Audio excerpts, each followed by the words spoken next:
All right, guys, what is going on? I'm here with Adam. You guys know Adam. I'm here with Coach John Jewett, IFBB Pro. If you guys follow me, you know that I've promoted John plenty of times. He's the creator of J3U. How you doing, man? It's great to have you on.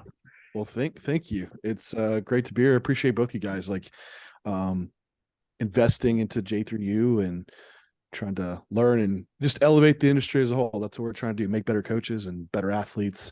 So it's a really cool environment that we're in right now where there's so much information out and you almost can't get by being a crappy coach anymore because No, everyone's so leveled up. So it's awesome to be helping spread that message and just raise the bar for the industry. Yeah, it's well, awesome. like I said,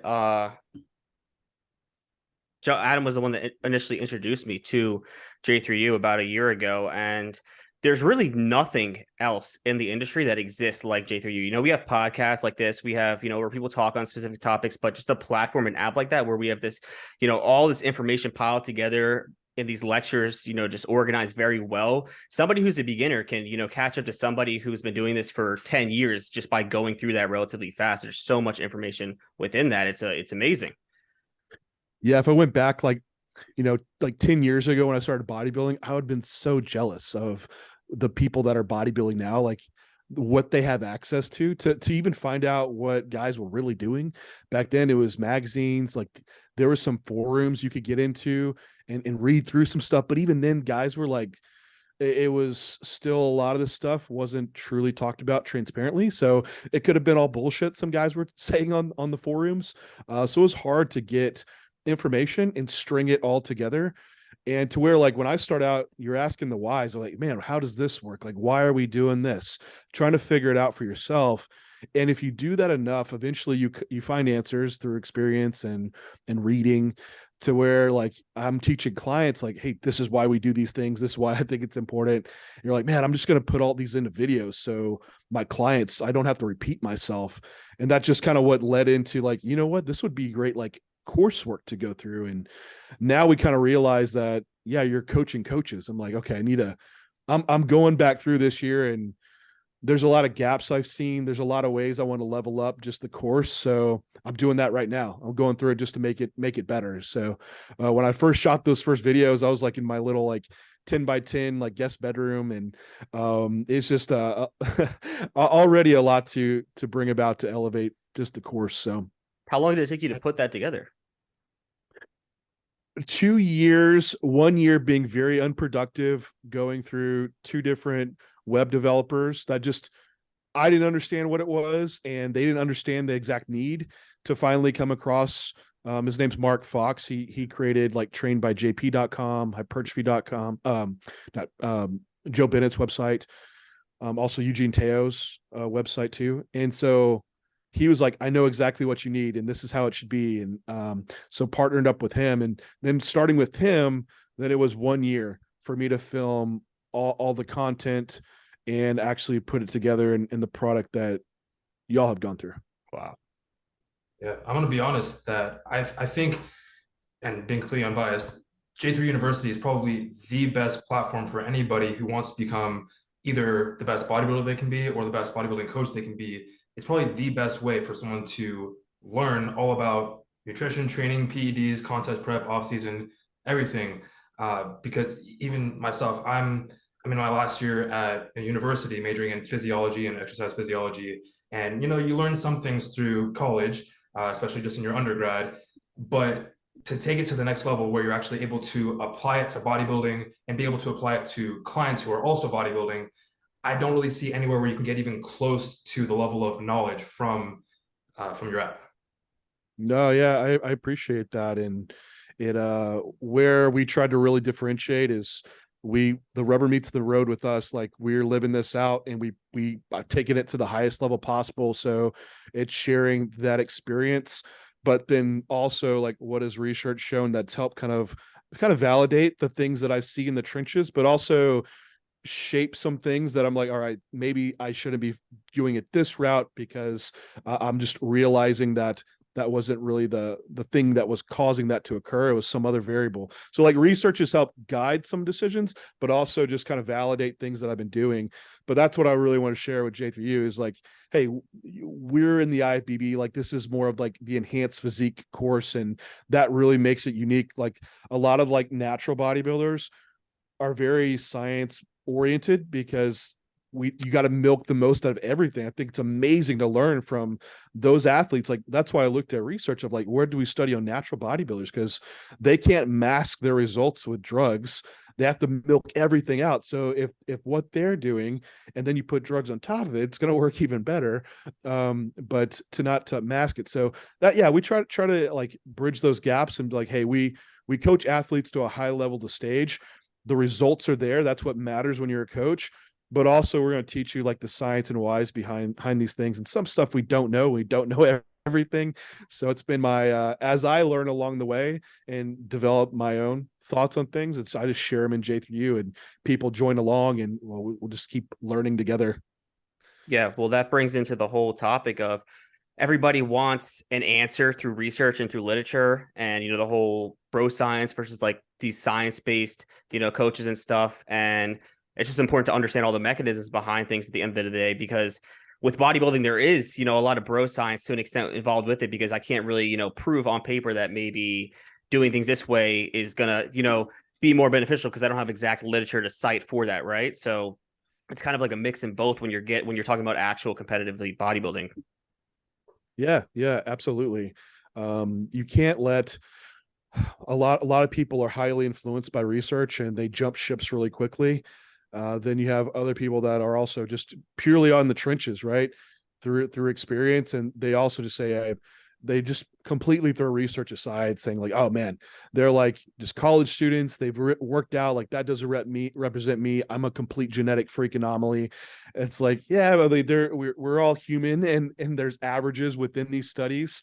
There's people that can lay on the outliers of those. So maybe if you're that genetic freak, maybe you're the outlier within that study population. So it's stuff where, hey, there's a balance to it. Like it's not the extreme of you completely ignore it, but it's also, you don't only live through research papers, because that's not the purpose of it too. And to be an evidence-based practitioner in the trench experience is evidence of itself. Like anecdotal evidence absolutely is. Like if I had to pick a coach for myself, like I would absolutely pick the guy that's been coaching someone to the Olympia level for 30 years and has never read a research paper, versus someone that's only read research and never coached someone to the Olympia. Like experience trumps all. So, Yeah.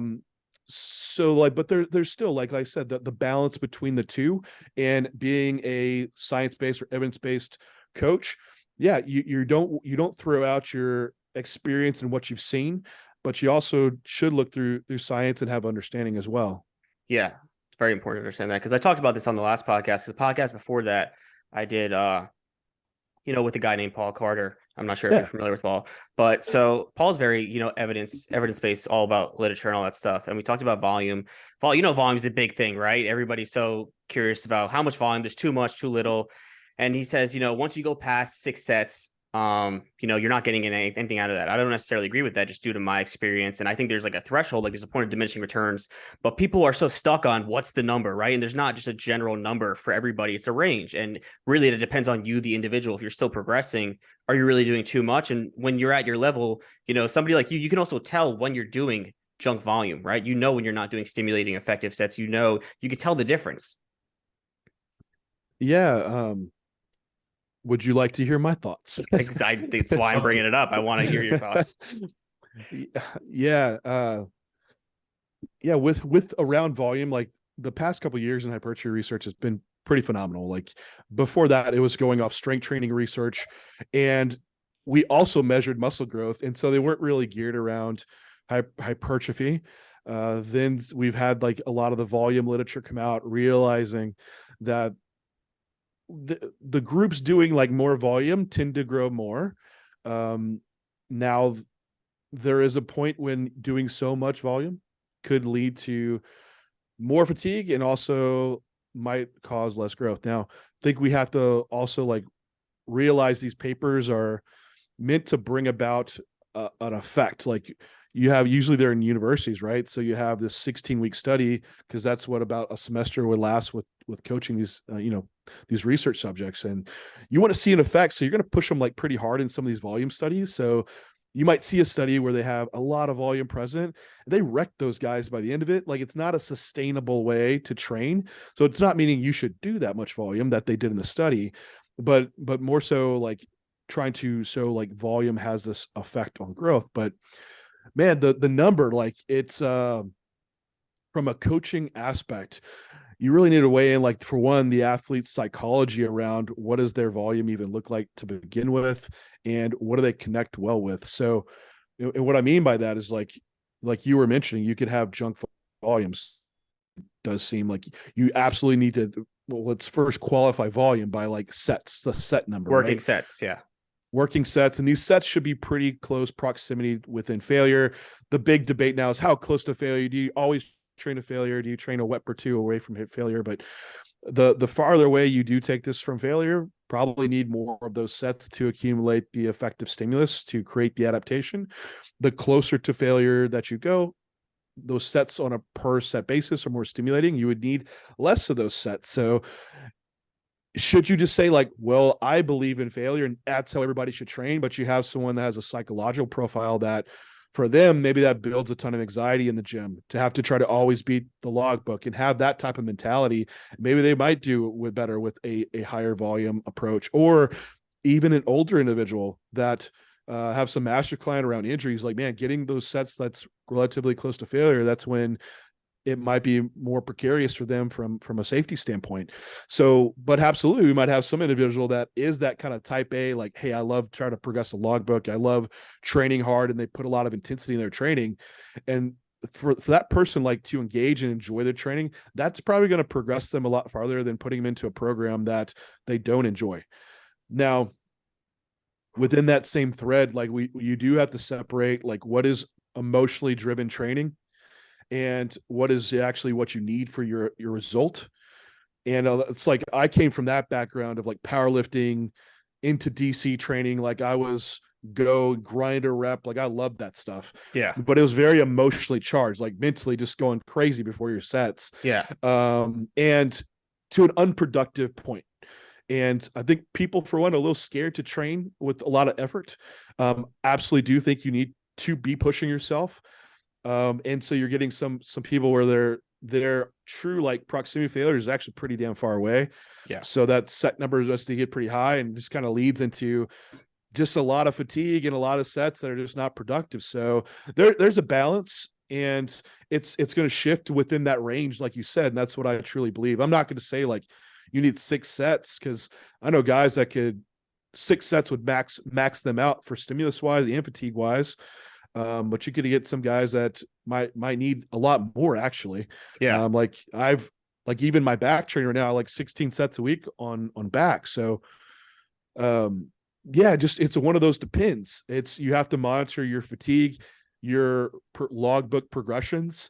And if those are moving along, gym performance is moving, you're able to recover from your training. And then you probably have a pretty good idea of where volume should be. Right. So from a coaching aspect, not necessarily just from the bodybuilder aspect, couldn't you make the argument that seeing, and I think you were kind of hinting at this, seeing what the athlete is actually capable of doing, obviously, first prioritizing their execution within each rep, and then, of course, their intensity within each set, wouldn't you say that it might make more sense, depending on the athlete, to see how much volume that they can actually tolerate, recover from, and progress within, versus just saying, this is how much volume you need? Isn't there kind of a space between how much you need and how much you can, how much you're capable of doing? Yeah. I mean, it's like minimal versus the max you get out of it. Sure. Yeah. Like, the reality is, most people, when you come into coaching, they're already following a program, right? They're not just, I have no idea what I'm doing. I've never written something down. I don't know my workouts. So when I have like the actual application of stuff, like when I have a new athlete come in, I'm saying, hey, send me like what you've been doing for training. Like, do you know how many sets you've been doing? I can look across that volume. And for one, okay, I know where you're coming from, the volume. How do you assess the quality within that volume?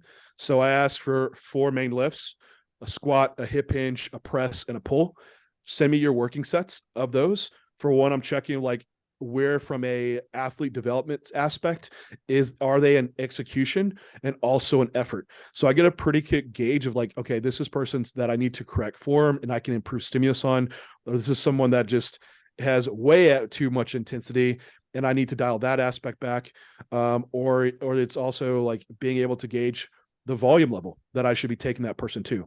So if I already know where they're starting from, I can know which I should move them down or up. And most athletes that come to me, usually there's a lot that can be done execution wise, which will very much improve their stimulus. So usually for a lot of people, I hold that volume constant since that's what they've been doing. And I try to improve the quality within that volume. And then it might lower. Once we say like, hey, yeah, man, fatigue's accumulating really quickly. Like I feel that brain fog coming on. And if it's like within 5 weeks of their training block, it's like, yeah, we probably should lower volume because I like to see these training blocks extend out to six to 8 weeks. And then that's when you kind of filter out like where, where that volume should be held. I'm not a huge proponent of like aggressively moving volume up across the mesocycle, like whatever that block looks like, if it's 4 weeks or 8 weeks. I have like a much more acute kind of change that I do. Okay. So, yeah, that's how like the actual, how I would coach that to see where someone should actually be. And it's more so, yeah, trying to really improve that quality before we just throw a number at someone and start them there. Cause hell, there's even a paper where they take the subjects one leg versus the other leg training. One leg, they increase the volume by 20%. The other leg, they just put on an arbitrary number of volume. For some individuals, that was worse for growth because it actually was less volume than they were previously doing. For some individuals, they went up in volume and that made the leg grow. But the 20% increase, it like did really well for everybody. So it just shows you like there should be an assessment that goes on and then a decision if it's like improve the quality of volume or it might be adding to the volume. So there, yeah, you're right. I mean, absolutely. The assessment needs to occur.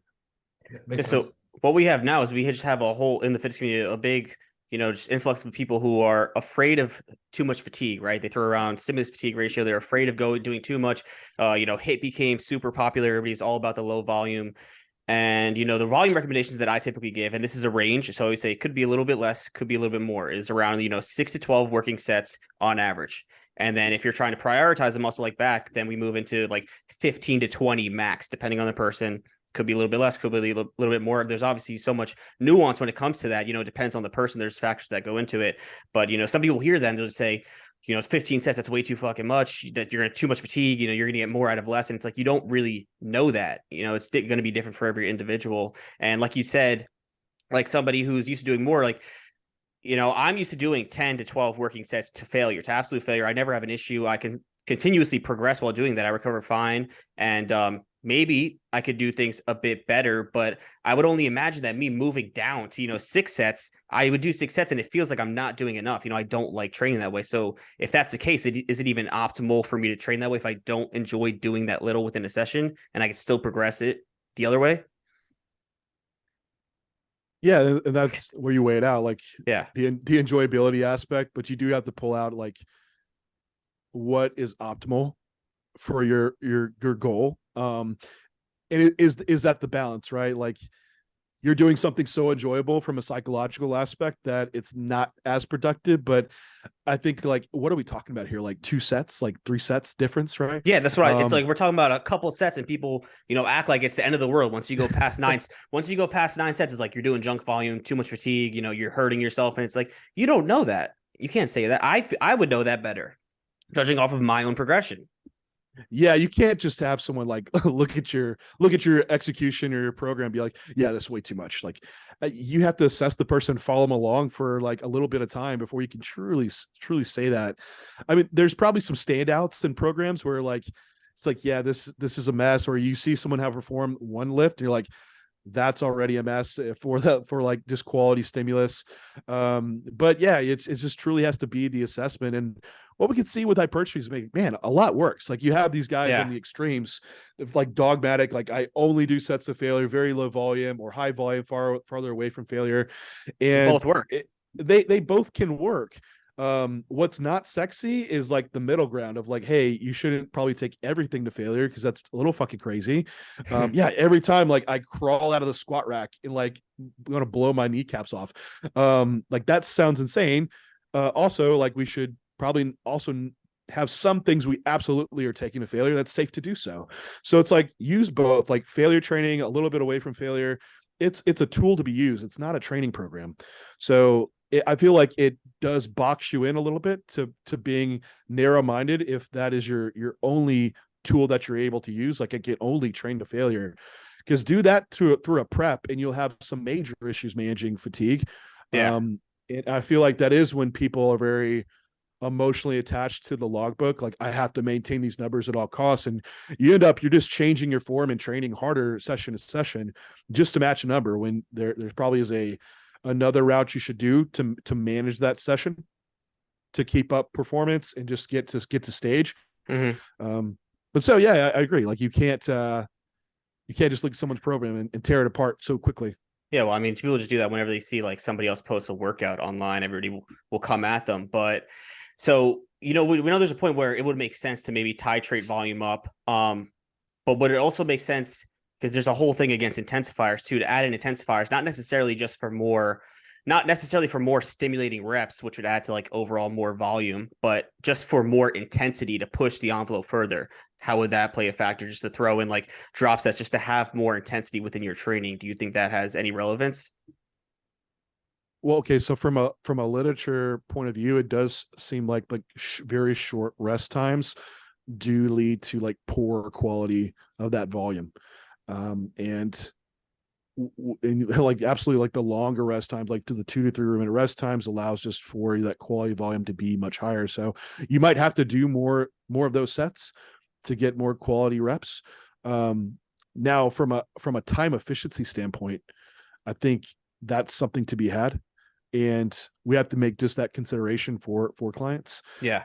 Now, because really we're saying like by doing an intensifier like rest pause or a drop set, like where let's not talk about volume, but really it is volume, right? You are adding volume of stimulus into it.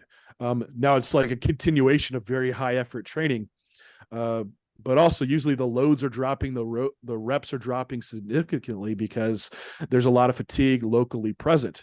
And when there is a lot of fatigue locally present, you actually won't be able to recruit as much muscle fiber. So at a fiber level, a lot of those fibers aren't getting exposed to the same tension. So that's why the quality of that volume could be a lot lower. So I would say, hey, if you have the time to do straight sets and take adequate rest periods, I would do so. For a time efficiency standpoint, this is what I do. I do like antagonist muscle group supersets. So like if I'm training biceps, could go do a tricep exercise. Or if it's like a push day, a tricep push down into a chest fly. As long as the movement like doesn't train the same muscle group and also doesn't create like cardiovascular challenge to where it limits the next set. Like I think that's an efficient way to make your training more time efficient. But I'd still do rest pause as well for the same reason of time efficiency.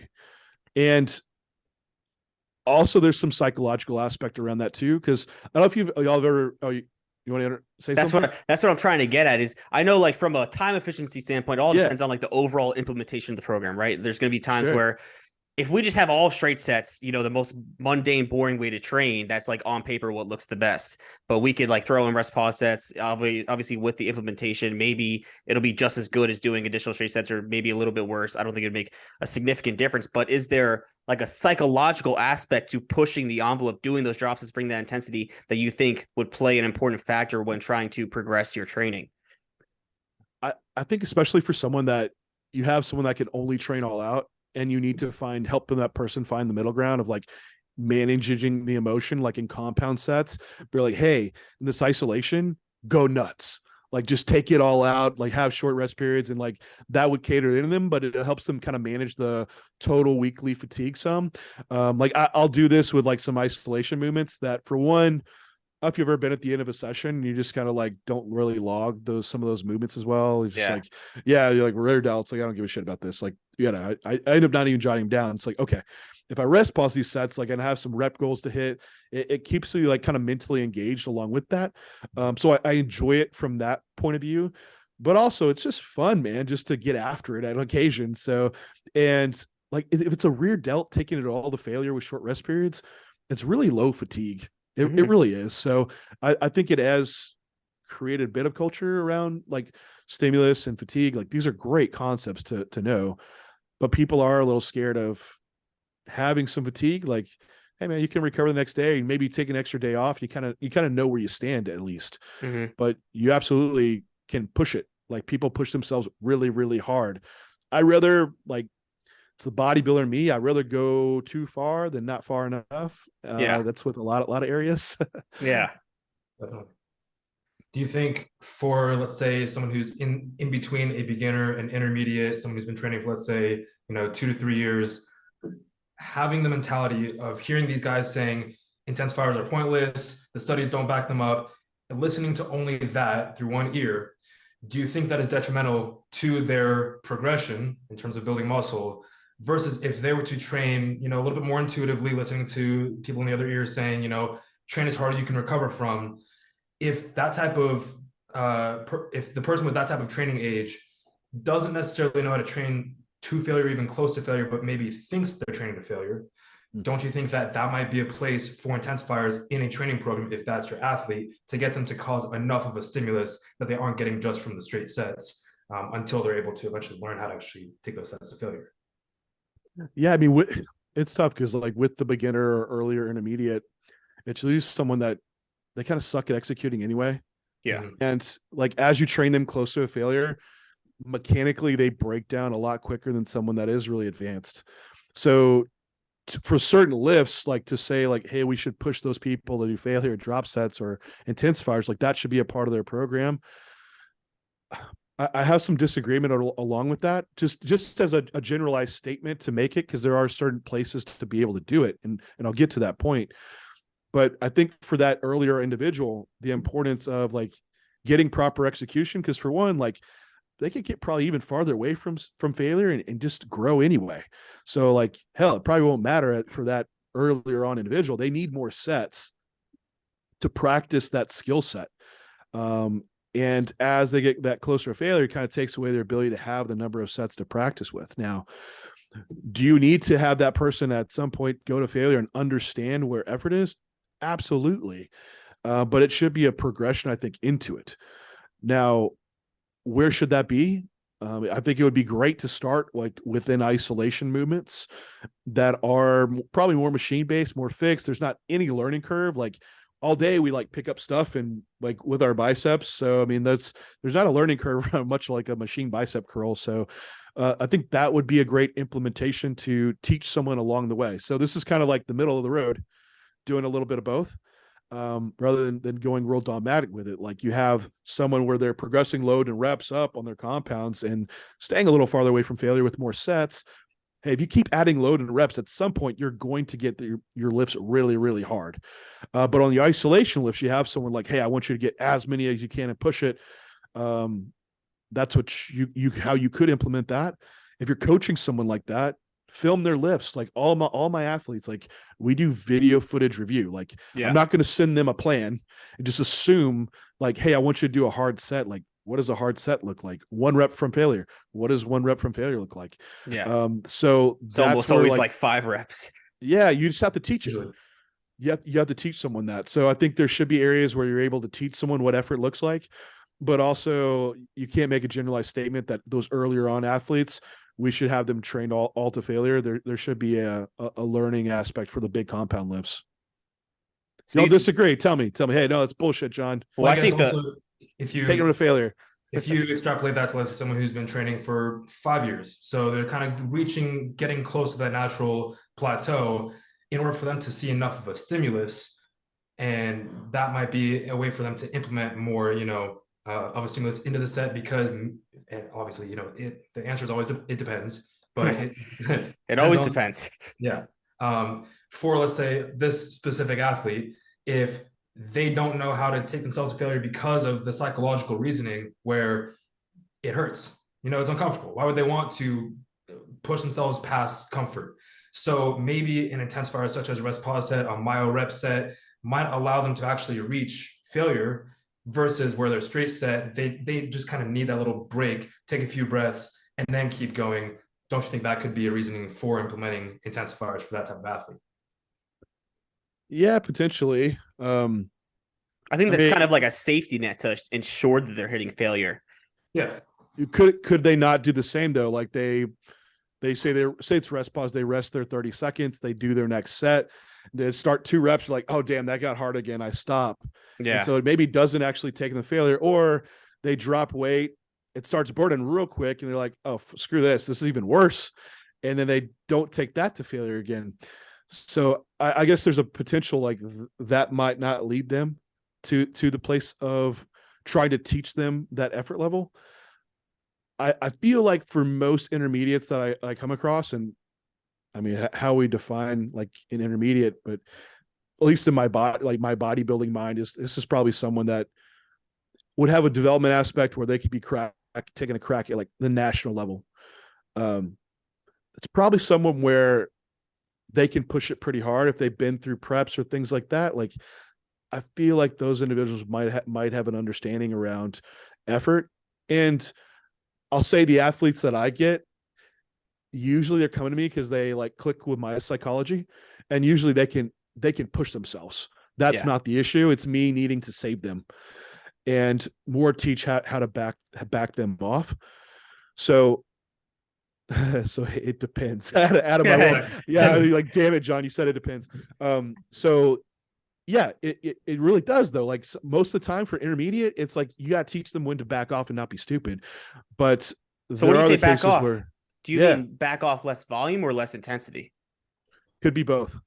So you would say stop going, like, so for example, I'll do hack squats and I'll go to fucking failure, like Tom Platz, like I just train like, to failure, and then I'll fail and I'll have somebody assist me like 2-3 more reps go past that. So is that something where you think stop doing that, back off of that, that's too detrimental, or like force reps back? Yeah. So how I usually instruct it is push yourself till you're able to complete the last rep on your own. So that last extreme grinder. Now, if it's like, hey, I go for one and someone helps me a little bit at the top, sure. It does seem like it starts becoming vastly disproportionate for how much probably stimulus you gain, for how much fatigue that you gain. So what I would say is like, hey, if after this one set, you're just cashed for the rest of the workout, like, and you see performance vastly drop, it probably is pushing those sets too hard. Well, that's why I would always do squats at the end of my workout, because if I ever did them in the beginning, there would be no workout after. Yeah. So like for if that was the case, yeah, that probably would be a way that I would be modulating their training. It's like, what are you going to do in prep? Would you be going like 3 reps past failure in prep? It's like, well, that's an area where we probably bring back that effort level. But at the same time, once I have that solidified and like the effort level is appropriate, say I am still seeing decline in performance, or we're running quickly into like deloads, that's when the set number would be coming back as well. So on the same thread of that, like say hey, I say my squats at the end of the workout. And that gets into like programming, like decisions, like for training a muscle, like fully lengthened in a compound movement, potentially you want to train that when you're at your freshest to give the muscle like the most stimulus. And then as that fatigue sets in, we could have more brace patterns and more isolation patterns at the end. But doing like those crazy, like the all out crazy hacks with that, like you could be like totally gassed by the end of your workout. There's also some interesting studies around this too, where they do like a variety of order, and some had like no order at all, and like the hypertrophy outcome like didn't even matter. Yeah. So it's like, hey, if you just train hard and however you want to organize your workout, like it'll probably lead everyone to the same place, which I keep that in mind around even this whole discussion, that you probably just get a good amount of volume and a good amount of effort, and that's probably going to take people most of the way there. Yeah. Genetics and drugs will make up the vast majority of the rest. Yeah. So you think people just overthink a lot of it? Oh yeah, just Yeah. train and recover from it. Like you don't have to even force training into deloads. Or Yeah. I trained for years without even doing deloads. I mean, usually the deloads would find me, and I would just like, yeah, I'm just beat to shit, or like, yeah, I hurt myself. That's stupid. But Yeah. yeah, like to where you have to like have a deload every 6 weeks or something. Like, there's places for those, but But we're in this yeah, new era where all like this, where we have this huge advancements in research and everybody's, science-based educator and stuff. And people are exposed to all this information, which I think leads to a lot of people trying to find like the perfect way and hearing all these things about stimulus fatigue and volume. And they start overthinking and worrying about all these aspects when the main thing that really matters is, are you fucking training hard? When I started training 10 years ago, I really didn't think about any of this stuff. I thought I was surrounded by, a bunch of old school meathead bodybuilders that were just like, go fucking harder, go fucking harder. And it worked out fine for me, but maybe I could have done things better, maybe not. But nowadays, I think people definitely just have so much more information being thrown at them that it makes it a lot more, confusing or scary, maybe. it can be confusing. And when you like overly simplify it, it's like, oh man, no, that can't be right. Just like our human brains love to find like complication in it, because it must be complicated, or you're trying to find like this secret around it. But if you really just like, hey, these are the basics and that's what you need to master to be really good, it's really like across any sport. Like you look at like Kobe Bryant, Michael Jordan's, like they probably spent hours just dribbling the ball, right? A very basic skill. But just like in bodybuilding, like the basics is what you must conquer, and not to miss like the forest for the trees, right? So it's easy now with research coming out, just an overcomplication of all this stuff. Yeah, you have beginners, like somebody working out for 2 years. They're more worried about what's the most optimal lat bias row than just fucking, rowing some heavy weight. Yeah, well, that also brings up a question is, do you think that it's necessary for all beginners to do those barbell movements, such as barbell rows and barbell squats? Do you think they can build just as good a physique doing machines instead of free weights? That's a huge thing, because everybody likes to say that barbell squats aren't necessary because, a more stable option like hack squat is going to be better for the quads. But do you think learning that movement, regardless of the person's anatomy, is a staple that, should be taught? Like somebody should know how to barbell squat and have that foundation as a beginner, somebody getting into bodybuilding. I mean, if you're looking at just like, hey, for the acute hypertrophy outcome, it probably doesn't matter earlier on. I think as you progress later on is when you really will see those things start to matter. And just an anecdote. I started having like problems around squatting, like injury stuff. So I'm like, oh, I'll move to hack squat. And then it got really stupid strong at hack squatting. And then injury stuff started happening. So like as you move like to more braced patterns, those same issues that occurred like in your squat, like when you weren't squatting properly, eventually they'll catch up to you. So I think there's a vast importance to just maybe absolutely be able to brace and move through certain patterns. Now, I won't say like everybody should squat, because everybody can't squat, and squat's not also best movement for everybody. But you should find like positioning wise where that movement might be. And like a case in point here might be someone with a very long femur that's taller. Like for them to do a barbell back squat, like they can't get to depth. They end up look like this weird good morning thing. But even that person, do you think it should still be important for them, just as an athlete, not even from a hypertrophy stance, to learn that movement, develop some sort of strength on it, and be able to do it to whatever the best form for their structure? Should they know how to do that? Because the bodybuilder in me, because everybody learns how to squat, and now we have all these research where people are saying, don't squat, you can just do a hack squat. And I feel like somehow just knowing how to do those movements, having coordination in that stance, somehow transfers to more longevity or less injury risk down the road, or whatever it is. I can't explain like a science behind it, but that's just how I feel. No, that's the point of like around like injury occurrence that I had. Like the squat is a very complicated movement as far as like what it requires of the body to move. And a lot of people just don't have those. For one, it could be joint structures, just structure wise, they might be a mobility issue. A lot of time they might have some movement dysfunction patterns that are already present, to where they have difficulty in that movement.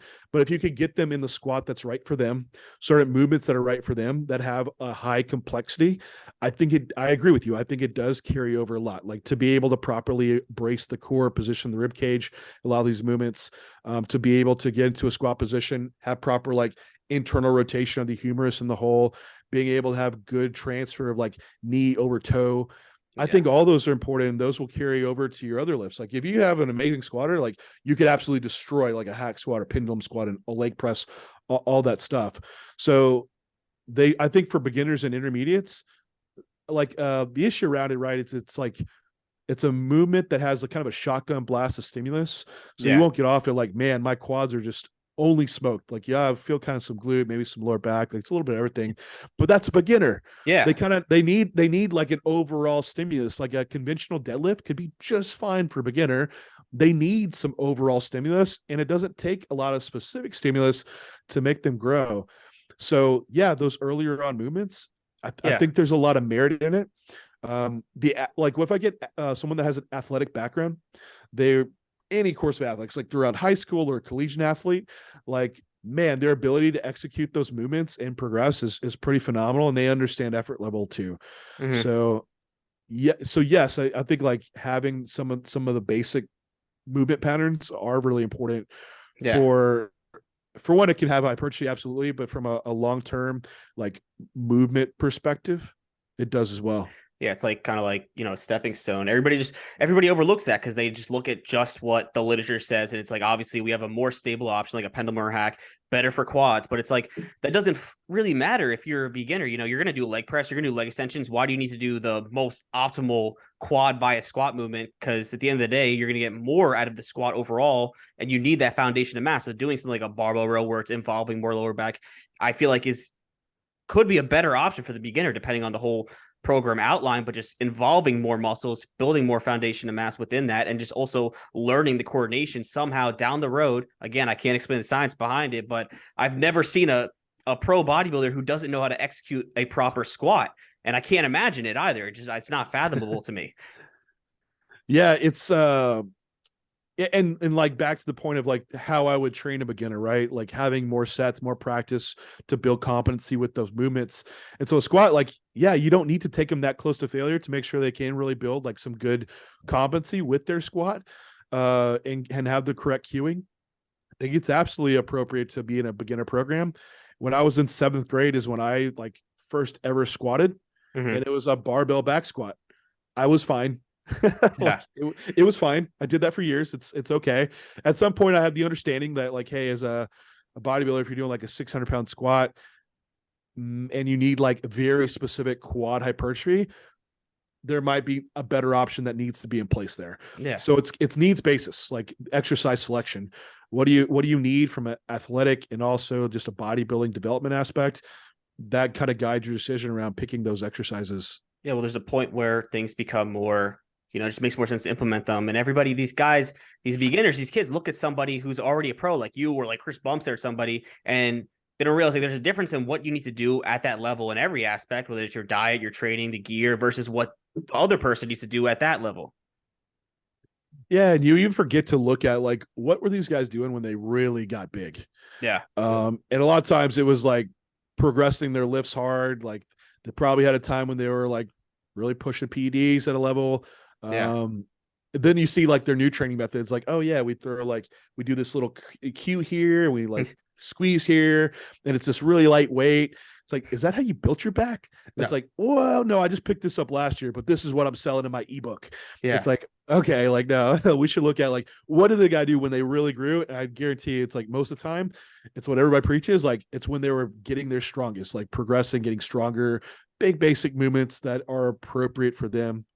And from a movement wise, you know. Yeah. And all these kids are seeing, you know, they see Chris Bumstead doing something, they see this person doing something, but that's not what got them to where they actually are. That's just what they're doing now because they're at the spot that they're at. Same with PEDs. You know, they see open bodybuilders taking only this amount of milligrams when really, you know, that's how much they need to maintain their size versus how much it took to actually get to that size. So, you know, people are going to think like, oh, this guy's lying. He really takes 3 times that amount. But I think that's just a huge misconception with the whole industry. Yeah, absolutely. I mean, it's Or like waist trainers came out, right? Like all these girls wearing these waist trainers. You're like, Yeah. damn, like look at her waist. Like, yeah, buy my waist trainer. It's like, no, they just always had a damn small waist. Yeah. So yeah, same thing. It's great that we have the landscape we do now to put out information and people to follow bodybuilders so closely, but it also kind of like puts a lot of shit out there too. Yeah. So it can kind of lead people astray. Like, so it's like, it's not the intention to lead people astray, but it's just how people take it and understand it for themselves. Yeah. Well, the thing is, most guys don't really get popular or have a platform until they already made it, right? Most people don't watch the journey to how they actually got there. So you just have less followers, or maybe it was before social media. So they don't really see, a lot of people just don't see that side of it. They just see where they're at once they're already, at that point. And it could be, a whole different protocol in every aspect. But one thing I do want to touch on here, back to training, is, with the whole volume and all that thing, more volume, I want to touch on sarcoplasmic hypertrophy, and Adam will be able to convey this better because he just knows more about it. But with adding intensifiers, doing things that drive more metabolic stress, we know that mechanical tension is the primary driver of hypertrophy. Some people say the other drivers don't even exist. They don't matter at all. I don't know how true that is. I feel like they do still might have some correlation. Maybe we just don't have the research yet, but what do you, Adam, you convey it better. Well, yeah, I mean, I guess the first question is, what's your opinion on sarcoplasmic hypertrophy and training for a pump, basically, is the first question. Yeah, I think if we go back to bodybuilders in the gym and what drives progress, does any of that matter? Would it change the way that you train? And like, we've seen people like get extreme muscular level, still training in the same rep range that we've kind of already validated within science. Like, oh yeah, we have all these rep ranges that create hypertrophy. It's like, okay, great. Like, we've already been doing that. We already know to train hard. We already know there's a certain amount of volume that should be present. So if metabolic stress drive a factor within sarcoplasmic hypertrophy, I guess the main argument would be, a lot of people say there's no reason to ever do like more than 10 reps. There's no reason to ever chase a pump, only stay in what's going to produce the mechanical tension. That's the only thing that matters, those last few reps to failure, right? So it doesn't matter. We could get the same benefits within 6 to 30 reps, but what would ever be the point of going to that higher rep range if there's nothing but more fatigue with that? And also adding it on top of, the bread and butter of being, progressive overload. So they're basically, not everybody, but like, people are saying that there's no point in doing the pump work, just focus on the progressive overload and the mechanical tension, when they're completely ignoring the fact that, you could do both. So what's your opinion on that? yeah, it's just another one of these dogmatic camps that people get on extremes. Like the research within like sarcoplasmic hypertrophy, it's relatively new. Like I think it was 2019, like Cody Hahn came out with his paper around it, showing like there was this differentiation around. I don't know forget the actual paper, but basically, some of his theory was like, maybe this is a priming of the sarcoplasm to then lay down more active contractile tissue, or maybe it is rep range dependent, and this is an actual expansion and just something of its own, that to get the fullest development that you'd have this higher rep range training to do, that expand the sarcoplasm. The lower rep range might cater more to contractile tissue. It still seems very early on. Like, there was another paper in 2021 that I came across that looked into it. It's very interesting. I think it's leading to like how muscle grows through the training systems that we're using. But I think it's early on to really let it guide the way that we train. I think that's where we got into the conversation earlier, that you're letting research guide the way you train, or, the way you train should just, look at the research, find like, oh, wow, this is really interesting on how that works. Yeah. It's like when we found out about mTOR and leucine, like activating mTOR, it's like, oh shit, let me go get a bag of leucine. Like, people were dumping leucine in. Like, no, this is really interesting about how protein synthesis works. Just take protein. That's really cool. You don't need to go take extra leucine. It's kind of the same thing. And the way I think about it, like, awesome, sarcoplasmic hypertrophy, this is really cool. That's how it's been working. Awesome. It doesn't change the way that I'm in training. I think there still should be a variety of rep ranges and application of how you do things, because certain exercises just really suck for low reps. More injury risk. Some really suck for high reps. So there's like places to have application for the higher rep work or the lower rep work. And I still like, it seems like there is still more backing that, yeah, mechanical tension still is the primary thing. And as like an effect of tension, there is cell swelling that occurs, and that can lead to, sarcoplasmic hypertrophy. There's also mechanical damage that occur. But would I write off that doesn't do anything? No, I wouldn't say that either. So I think there's more to be understood around sarcoplasmic hypertrophy, but as of yet, it still doesn't change the way that I train. And I think you should utilize a variety of rep ranges. Don't box yourself into just using one, but for practice sake, like most of my work lays between like still 8 to 12 reps. Some stuff will go 12 to 15, and just an even smaller amount goes 15 to 20. I kind of rarely jump below eight reps. I mean, if you hit a 7-repper on something, that's fine. But that's kind of where I actually lay out programs. Okay. Yeah. So what do you say? Well, I was just also, gonna say that, as you were saying, research can't really prove everything about bodybuilding, and even just sarcoplasmic hypertrophy is relatively new in the research space. However, when you think about it from both an intuitive perspective and also a physiological perspective, couldn't you make the argument that it might make sense to, and if you kind of did say this, use more tools in your toolbox? So that might end up making you, let's say, potentially be able to make more progress, be a better bodybuilder. If you think about it from this aspect, I'm not saying you will build less muscle. I'm not saying you can't build as much muscle only doing, training for myofibrillar hypertrophy. But if you think about it from this perspective, where you're training to force as much blood into the muscle as possible, you're training in higher rep ranges, taking shorter rest times at let's say doing like, rest pause set, double drop set on bicep curls or rear delt flies, lateral raises, something like that, to just really focus more on driving as much blood into the muscle, get it and swell up the muscle, therefore causing more glycogen to be stored in the muscle, which is a part of sarcoplasmic hypertrophy. And on that aspect, if you have more glycogen in the muscle, which obviously, carbs play a role in that as well, couldn't that, let's say, have an effect on the performance, which therefore can have an effect on your ability to cause mechanical tension on the muscle and therefore cause myofibrillar hypertrophy? So how sarcoplasmic hypertrophy can therefore affect myofibrillar hypertrophy. And then also with, just the fact that you're forcing all of these molecules into the muscle, kind of thinking of it from a chemistry perspective of, let's say if you have a closed container, you increase the pressure of that container and you have all these atoms going all over the place, they're going to have more collisions, more interactions with each other, more reaction. The reaction rate is going to increase. So if you kind of use that analogy for driving a bunch of blood and nutrients and growth factors and amino acids into the muscle, theoretically, and there's no research to support this, but theoretically, couldn't that potentially lead to more growth to whatever degree, 1.1%, whatever it is? That's kind of a theory that I have. I know it was a lot. Yeah, it's very well could be a theory in place. That's what I was thinking. Like, man, how do you prove it, right?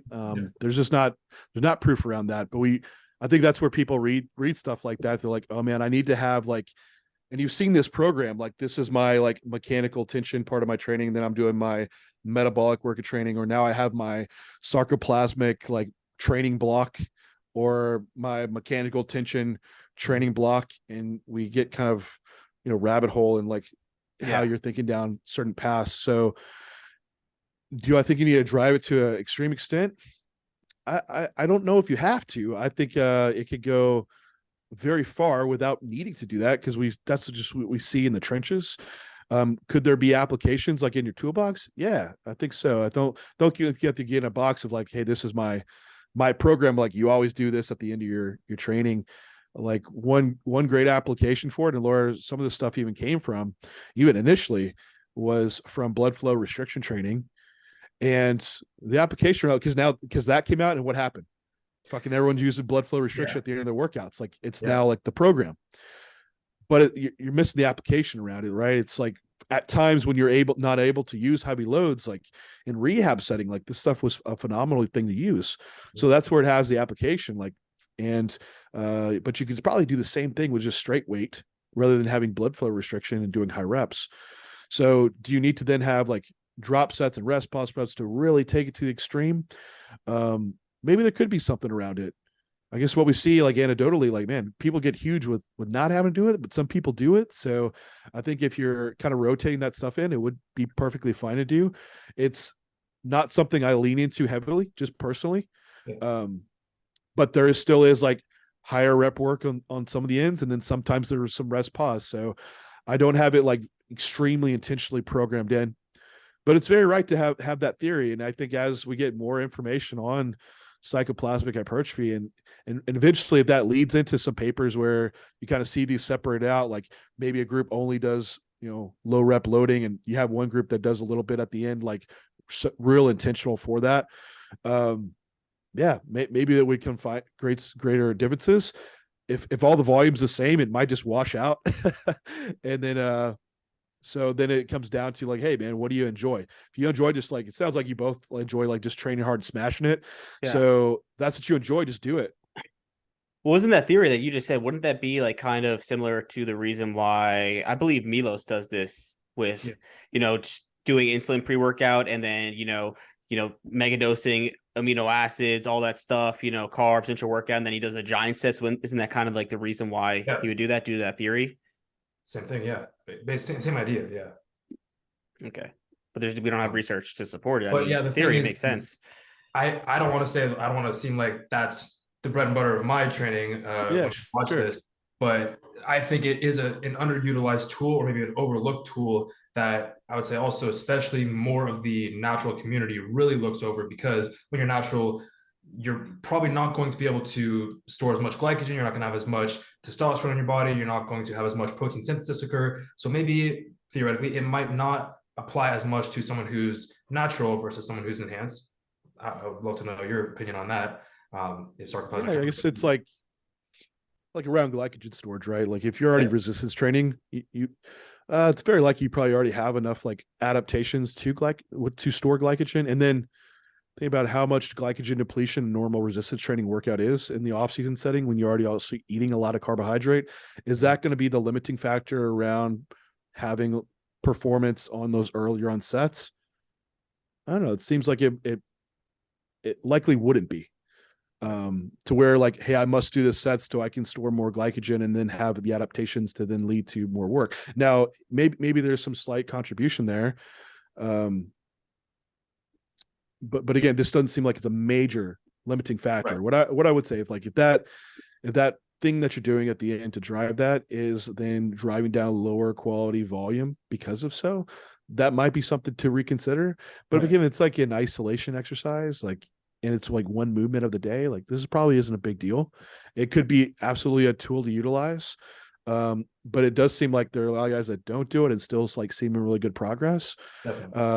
Maybe if guys are like, hey, you see these guys that get really beat up only doing straight sets and which requires a really heavy load.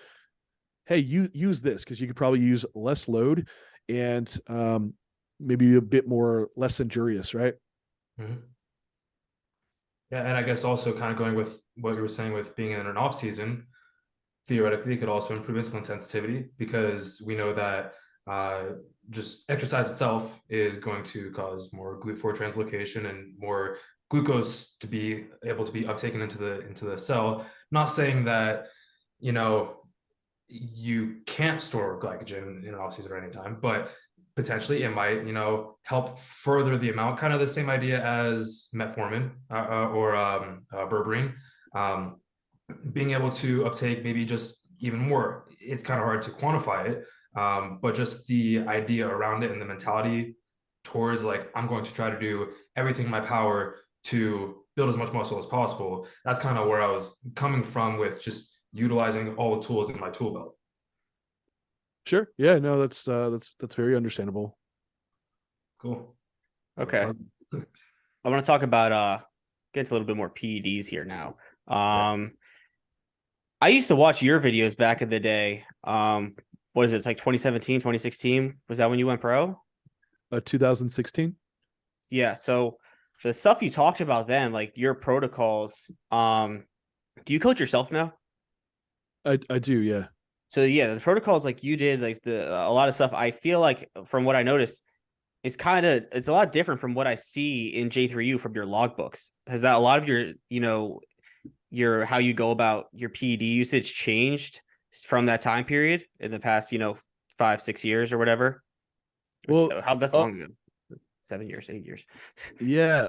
Well, around that time, it still was an era where like you weren't really putting out exactly what you're doing. Yeah. So I never put out like any of that information. Like the logs, at least I have in J3U, are Maybe it like was. around. I think it was more like maybe like your cheat meals or something. Like you used to do cheats and stuff, and you Okay. don't do any like cheats now. Like it was just like your overall the way like your prep looked throughout that Yeah. throughout that versus like your logbooks within J3U. It looks like you Sure. go about things very differently. Yeah.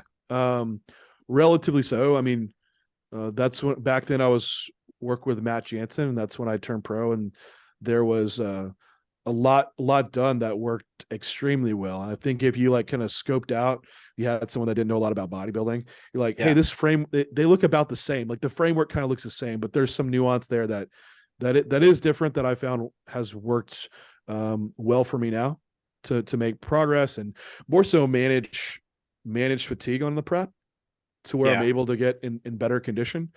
And just environmentally and lifestyle wise, I'm in a very different place too. Yeah. So That was because like one thing I noticed you were pushing a lot of cardio at one point, and you don't really do that much now. it needed to be Yeah. Yeah. At the time. relatively Yeah. so. Like I was working 2 jobs. Like I didn't have time to. Also, conceptually, I had no idea about just tracking steps and Mm-hmm. the adaptation to NEAT that would occur. So, like for a time duration of output, like cardio had to be pretty high effort. And now, like I can do a lot lower effort cardio, but more durations of just like lower intensity walking. So, the fatigue management was a big difference on prep, and through that, like training performance is better, uphold tissue better, and easier to manage nutrition as well. That's one thing that changed that you had mentioned. So uh like at least my first prep with Matt, like we only had one off plan meal, and it was like sushi. That was it the whole time because we had to push body fat loss like so hard. But the other meals, the other preps, it just depends. And even with my preps now, it kind of depends. But I've also found that like having cheat meals, it just really just psychologically makes prep harder a lot of times, and it doesn't really add anything extra. I rather just diet on more food than have like that extra meal at times. If I suck down real hard one week, like I'll do it. I think it's more so for an A and I to have like the psychological breakup prep if we're able to, and A say like, hey, that's still an optimal, John. It's like, no, that's okay. Like we understand that. It's more of psychologically it's So aside from the optimal. psychological aspect, do you think there are guys that benefit more physiologically from a big cheat meal like Five Guys in prep opposed to a more controlled refeed where they need like that huge abundance of fats or whatever? Do you think that there's guys out there where maybe they just respond better? It calls for that to be that decision just more so than having a refeed. It's highly rarely that I see it. Yeah. Yeah, I mean, and usually like it's usually what I see when you have someone like, and what's the idea behind it, right? Like you have someone that you're needing to manage fatigue acutely on, like just accumulation, there might be starting to get more inflamed. And usually I see like output pullbacks, so like reducing cardio, having like a lighter session in the gym, that goes farther than like the increase of food, to the point of like when I'm starting to see someone get flat and gym performance is really starting to tank, then I need to like bring up food. But so the purpose of it would be to bring up some glycogen stores so they have some like good quality training. Not going to do that with like a cheeseburger. It's mainly going to be carbohydrate based. So that's is how I primarily structure like refeeds in the off in prep, is just doing more like a higher carbohydrate day. But I also am not doing large days to where it takes them like 4 days to get back into like some glycogen depletion. From some people don't do well psychologically with it. Some people can lead into binges. That also from a coaching assessment point of view, it can make it hard to know if they're staying on track, like on the day to day, than to the end of the week. So it's usually not as large of meals. It's enough to like bring them probably a little close to maintenance. Maybe I'll see a pound increase, but then like we're right back in it from there. So the point of like, hey, doing 1,000 carb refeed day, like it's that's the rare occurrence that I would see happen or even the rare is like needing a pizza or a burger. Yeah. Well, there are guys that are just like the guys that just get super shredded really fast. They have crazy metabolism, like they're on crack, and they could eat a burger and they're fine, right? It doesn't really affect anything. So for somebody like that, would you say it would make sense to implement, more food like that than having a refeed? Because maybe for that person, for them to have a refeed that would actually do anything, they'd have to have such a large abundance of food, right? Yeah, I mean, there is that case. Like I had one guy like, yeah, we had a very large carbohydrate feed across the day, and he would also need something pretty calorie dense fat wise just to make the meal stick, enough calories present. But also that's where you get into like maybe you just spread that across 2 days. Mm-hmm. And that would probably have a better effect, even digestion wise, because those guys also like the volumes of food they're putting down. It's pretty nutty Yeah. to try to smash that all in a day. Like, why not just spread it over 2 days? It's like, oh man, well, that's taking too much time away from prep, like talking like a day or two. So I Yeah. don't see it's the bigger deal around that. I think a lot of people psychologically really love cheat meals and prep. Obviously, the shit tastes Yeah. awesome. Yeah. And it can work. Like it does there's an effect that occurs from it, right? Some people go out, they have a meal, like they lower stress, they might sleep great that night, then they drop water the next day. Like, wow, like man, my body, it just like it really responds to cheeseburgers. I'm like, yeah, tell that to the rest of America, right? Yeah. But it's like this is one of the things of like research that is awesome. It's like you see people coach and they have a cheat meal, and you're like, and it works somehow. You're like, how the hell does that work? Well, now we have research that kind of explains like what you're seeing from that. That's probably more the stress reduction, probably more quality of sleep, that shifting fluids around, and maybe just bringing about the fat loss that was occurring the whole time throughout the week, and just displaying it in that moment acutely the next day. So that might change the way you think about, well, how is there other ways that I can bring that about versus having this cheat meal. So yeah, I don't tend to utilize them much on my athletes. It's really like the rare occurrence.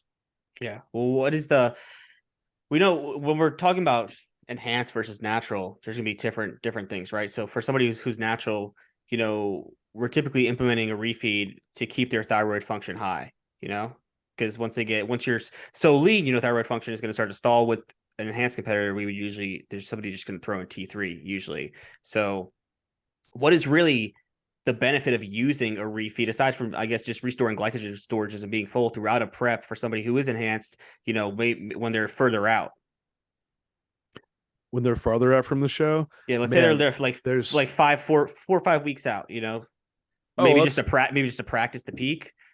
well, damn, that's still pretty lean. So Yeah. by that point, yeah, I would just like, hey, how much do you need to bump up just to maintain performance, but also keep fat loss as the goal? So not driving a refeed so high that you're like removing a week of prep that you need to just be losing fat. But we have to remember, like, hey, you're prepping for a show, like just diet. Like that one prep I did, like I had one refeed like Mm-hmm. the whole time. Like I just dieted. Like Yeah. that's fine. You don't have to have a refeed every week, especially early on in the prep. Just push it. Like push fat loss. It's all good. Yeah. Thyroid function is going to go down either way. Like if Yeah. you like and we have that even in the literature. Like now I think there's more so around like fatigue management, stress, and sleep that weighs into that. And that might maintain performance better and see better muscle retention.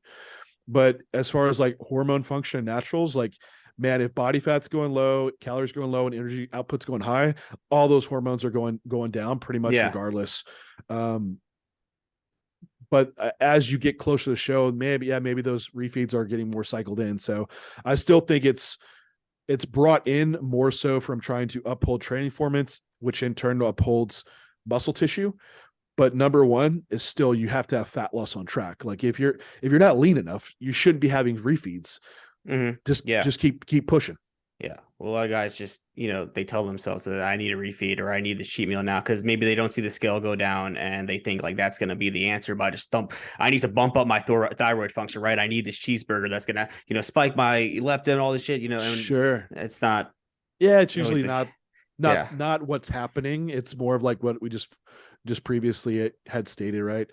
And yeah, usually like if I have someone ready before a show, like that's usually where we're bringing food up to maintenance and dropping fatigue off anyway.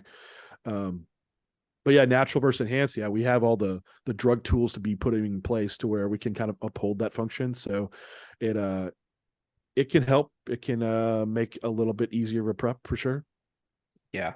I kind of wanted to ask about testosterone dosages, since I know that you're a big proponent of the safer use model, using less testosterone and putting more of those milligrams over towards the DHT derivatives, Masteron Primo specifically.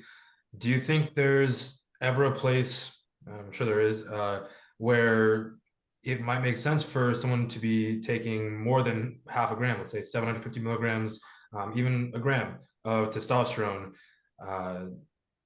Let's say if they're an open bodybuilder, or just like a bigger person with more muscle mass on them, or do you think it doesn't make sense and you should, stay under 500, or even like, around 350, something like that, and just continue to titrate up the DHT derivatives and even, nandrolone? So I am a proponent, and where like my main focus around is putting high level competitors on stage. So like my focus is result based PED models. Right. But if I can do that in a safer way, with less risk, absolutely. As we progress that athlete up in muscularity, that risk is going to start absolutely raising. But again, like the goal outweighs like the risk that we're taking. Like we accept that. So I'm not, my main audience is not the crowd of like just keeping risk really low and how much PED can we get away with. It's absolutely like trying to coach someone to a high level. Right. So now, with that being said, what should you be escalating up to? And off everything that I have like in implementation, because I've run the high test, I've run 1,300 megs of test per week. Like, well, you run, I mean, at least according to your like prep logbooks, you run like not a lot of gear at all, like substantially. Yeah. Like I ran like 3 times more than you, and I was fucking like mind blown. I was like, this guy's literally 5 times my size. It's all context and part of the phase, right? So yeah. I've absolutely had my time of like pushing the milligram amounts, like, and that's what we were talking about earlier. Like, what'd you do when you're growing a lot? Exactly. Well, like once you're touching into those like new, heavier, higher dosages, that can really push growth a long way. Like, so early on when I had a lot of growth occurring, I probably was in that 2,000 to 3,000 milligram per week area. But then now realize, where am I currently at? Well, I've done 212 for a good period of time. So it's a lot easier to maintain that tissue to where I don't have to use as much. Now, part of this learning too along the way was that, I was doing preps where you're like, performance is skyrocketing all the way through prep. And you're thinking, and because this was a prep that I did with Jansen, the New York pro, and he's like, man, you might have a hard time getting down to weight. I'm like, okay. He's like, let's start this. So we started up, forget exactly what it was, but like my weight didn't change that week and I just looked harder. He's like, oh shit. Like, yeah. It's like, hey, what do you think about just using less? You're like, okay. So we use less that prep, and I absolutely maintain performance. And I just came to this realization, like, man, you don't need more in prep than you probably do in off season. When a lot of times in prep, you're smashing it, like you're using the most you need to, and it's probably overkill. So there's a balance to strike within it.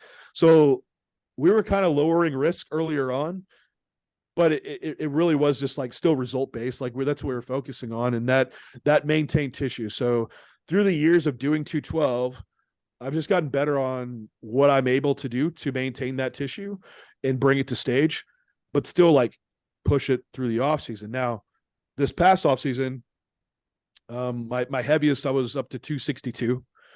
Holy and shit.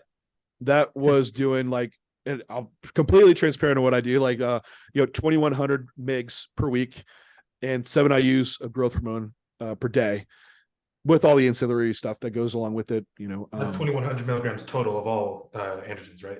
Yeah, total per week. With that amount of DHT derivatives, so I was using Masteron. I think it was like, how it breaks down, like 1,500 mgs of Masteron, but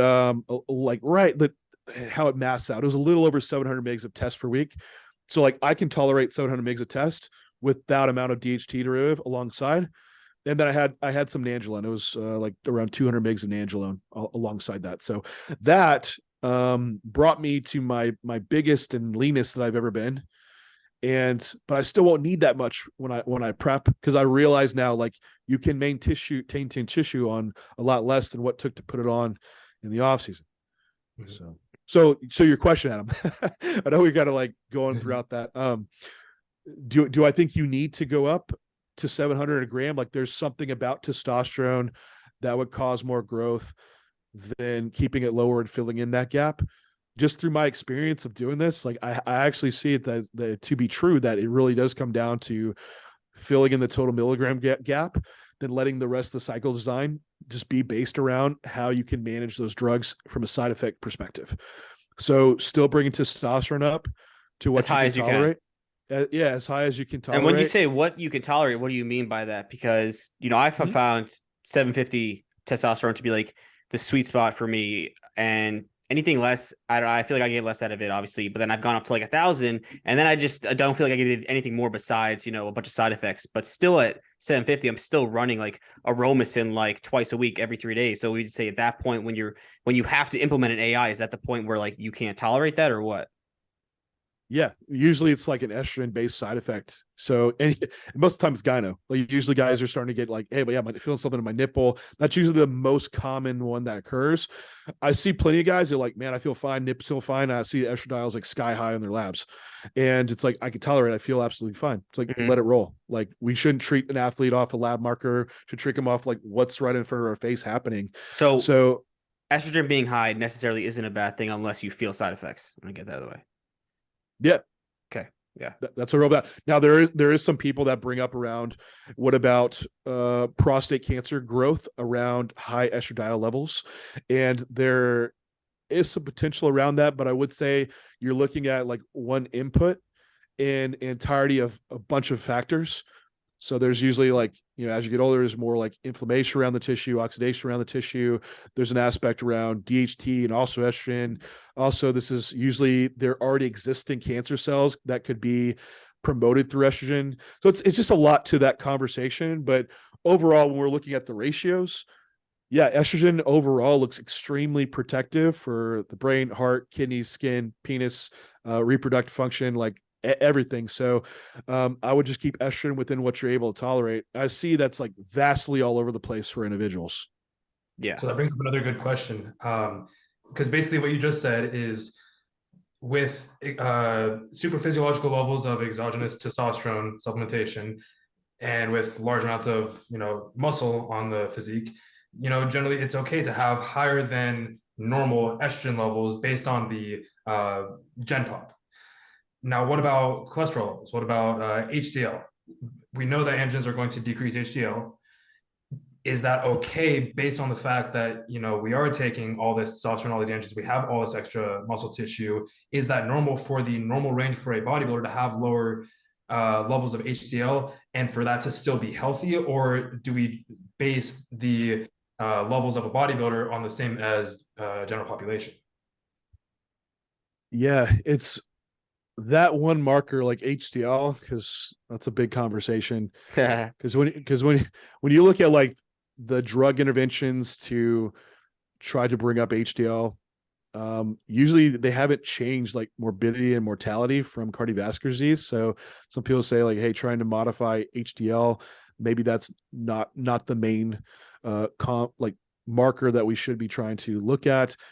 A lot of the research still points like, hey, the main thing here is LDL, but it's also around like the environment in which LDL is existing.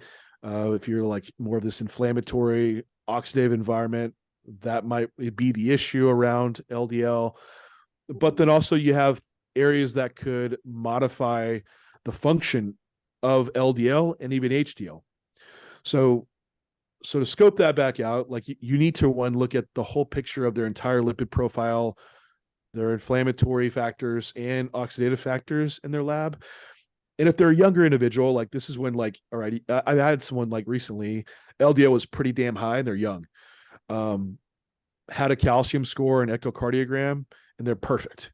So the doctor's like, yeah, this doesn't make sense to try to like use a statin or something to modify this. Like, as we'd had a pretty good direct measure of risk here.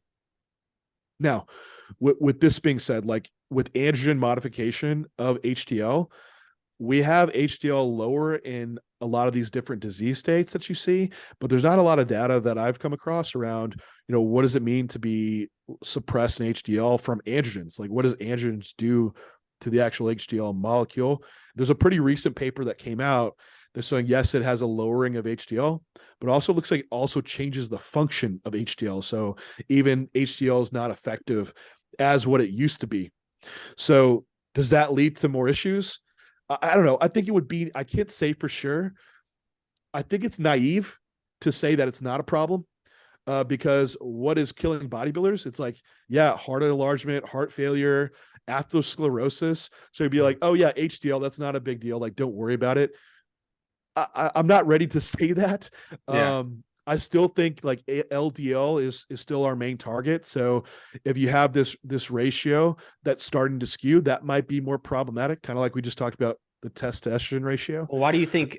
Because I think LDL is very commonly like disproportionately high, just in the majority of people, and even if they're following like a good diet or even when they're natural or enhanced, LDL seems to be very high in a lot of athletes. And what do you think the main culprit of that typically is?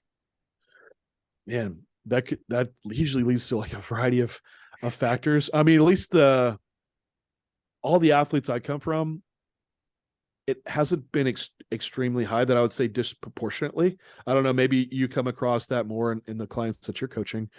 I mean, I absolutely do see like lower HDL reductions across the board, but usually steroids don't drive up LDL that much. It's usually someone that has like a genetic propensity already. That's usually the main thing that I see. Really? And then also they're more responsive dietary wise to saturated fat intake. And So you think usually like too much red meat can be a bad thing in a diet? it could be just saturated fats in general. So even like whatever, coconut oil, red meat, butter, Mm-hmm. things like that, driving that up. And they're more responsive to that driving up LDL. But the ones that do really see it high, it's usually genetics is around. And like I usually see the family histories there. So combine that on top of steroid usage, yeah, it could be even worse. Yeah. Well, you said back to what you said about driving testosterone up as high as you can. So you said driving testosterone up to the point where you don't need to use any AIs. Is that what you're saying? Yeah. There's like we have like pretty decent research around this too. There was a study done with using testosterone in one group and without an AI. The other group, they got an AI. I think it was pretty close to 300 mgs of testosterone over like 12 weeks. And in the group using the AI, there was like a 25% reduction in HDL. The group without the AI, there was no significant change. And like the estrogen level was like double that of the range for like a normal male, but the test level was like, into the thousands nanogram per deciliter. So having that high estrogen level, it definitely seems protective on the lipid profile, while would lead to the suggestion that keeping in a higher estrogen level while on high androgens could keep that estrogen around for its protective effects for the lipid profile. And where we say like HDL doesn't matter, again, like I'm not ready to say that. I think if you have like higher HDL, lower LDL, that still looks like a pretty promising lipid profile from a cardiovascular risk. So when you were taking that 2100 milligram, you have no AIs within that at all? No, none. None. Okay. And so the reason why we don't want to use AIs is just because of the health detriment that comes to your lipid profile from that. Is that the main reason that we're talking about? For one, estrogen in general, right? And Yeah.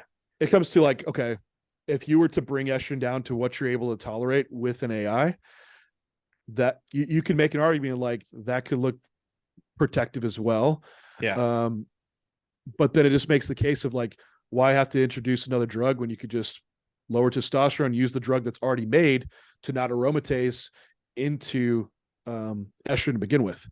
It's like, yeah, okay. I mean, you could make that case.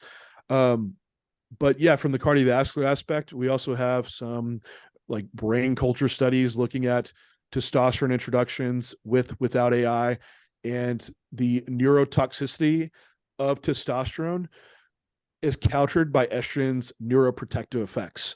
So when you remove that estrogen from the equation or lower it a lot, that's when you see it increases in neurotoxicity from testosterone.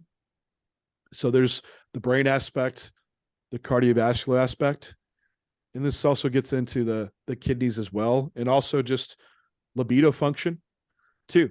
Like the penis has estrogen receptors. It also has a high drive around libido function too. So if estrogen gets too low, smashing with the eyes, like libido goes to shit. But also if it goes too high, it can be problematic as well. Usually when I see guys that have too high of estrogen, they'll have plenty of libido, but they'll have ED. Yeah. When estrogen's too low, they'll have no libido and ED. So that's usually like the differentiating factor there. But now, usually those. Oh yeah, sorry. Go ahead. What were you gonna say? Finish what you were gonna say. Yeah. It's usually like the differentiating factors between like guys that tolerate estrogen. Usually it's like libido and then also gyno. Those are like when someone's going to tolerate it or not at a higher level. Okay. Now, with the detriment, specifically to your lipid profile, wouldn't using certain AIs be more detrimental than others, like using Arimidex versus Aromasin? Well, and to add to that question, why? Like, I want to know, why does Aromasin have less of an effect on your HDL than Arimidex? And would there be any reason to use Arimidex instead of Aromasin, since they both are going to, control estrogen? One's just I guess within a contest prep, because like you said, we don't want to use them in off season. So, but you're obviously going to use them especially towards the ends of a contest prep. So, would it ever make sense to even use Arimidex in the first place if we could just use Aromasin? Sure. Yeah, they're very, very similar in action. There was you'd have to pull the paper to get the actual details because I couldn't tell you like the exact number differences. It looks like Aromasin, and again, these were mainly deployed in breast cancer treatment just to lower estrogen, right? So that's where a lot of the research goes. If you look over like long-term risk in breast cancer patients and cardiovascular disease, was from like long durations of low estrogen. Within the same paper and research line, it did seem like there is some direct cardiotoxic aspect of these compounds outside of even just lowering estrogen. Now, but the differentials between the compounds, Aromasin in that literature strain, it seems like it was a little less impactful on lipids. However, it was a little more impactful in liver enzymes. Now, anastrozole was flipped. So it was a little more impactful in lipids and less impactful on liver enzymes. So it's almost like which is the lesser evil? Like which one are you able to tolerate more? Other things around that too. Anastrozole, longer half-life, so less frequent dosing would be needed. Aromasin would require more frequent dosing, and in, at least it is a little bit some gender differences around that too. And if I recall right, it's like men that metabolize it faster, so more frequent dosing might be needed around that compound. Now, could I tell you like why does it not impact lipids more? I can't. I would have to dig through it. I don't know if it even brought it up in that paper. So I couldn't find it anywhere. I couldn't tell you, and I would just be making it up if it did. But around the big thing here, it does seem that still modulating estrogen is the main problem around these compounds. Why is one more than the other? I'm not sure. Yeah. You did bring up something like using them on the tail end of prep. Yeah. Do you want to address some of that? Because you made it sound like you're going to use these around the tail end of prep, right? Yeah. Well, usually most people at some point are going to use an aromatase estrogen inhibitor towards the end of prep for mainly water retention if they are having any. Obviously you might want to pull test if you're still dealing with it, have these AIs in place. I know people do crazy shit. They'll have like 3 in place, which I don't understand why, but it's usually to do with reducing water retention if you're dealing with that, which may not be every individual, but I think it's extremely common that most people are using them. Oh yeah, absolutely. I used a bunch like back when we were prepping, like back in the day, like we'd have could have 2 or 3 different ones present. And it got to a point where, in these same preps we're like, man, I'm really not taking a lot of testosterone that aromatizes. Like, why do I need 3 different AIs? It's like, oh man, you look watery. But a lot of times it's just like an inaccurate assessment of what's driving that water retention. A lot of times it's just cortisol driven. and cortisol interacts on the middle corticoid receptor to cause water retention. So a lot of times it's just, hey, fatigue management is more so what needs to happen. And sometimes we're looking for those quick fixes to implement the AI. See it happen all the time with females. They put in the AI, and how does estrogen cause water retention? And it does so by increasing aldosterone. Yeah. So you have any decrease in estrogen, in turn, and a decrease in aldosterone, which you have some shift to fluids that occur. You're like, aha, now they're losing body fat. It's like, no, there's just an inaccurate assessment of the mechanism, and also visually what you're seeing actually happen just acutely shifts some fluid around. So thing here, we should be addressing water like way earlier on in these preps to where you can have a stack design where you can accurately assess the athlete. So you're already lowering testosterone to a more tolerable amount to where you can visually see that client. So say like we can tolerate 700 mgs of test in off season. That doesn't mean that's what you should be running on prep, No. because towards the end, it's going to skew your assessment. At some point, you're probably going to be dropping that out anyway. I think you could taper it down so you can get a better accurate gauge of fat versus water on that athlete on the tail end, and not just throwing in the AI at the very, very end. Now, if you have someone at the very end of prep where they have lots of growth hormone, lots of just androgens in general, and that person, like, it might take more to bring them down. There might be some slight application for more water manipulation in that individual, because there's some people that brought up the case of using like an ARB, right? Yeah. Like tell Massard, like, hey, counter the main issue here, aldosterone. Like, this is what we're going to have in place.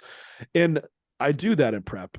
But once you have enough like estrogen, androgen, and all those inputs present, growth hormone, that's not enough to counter like the water retention that's from all that aspect.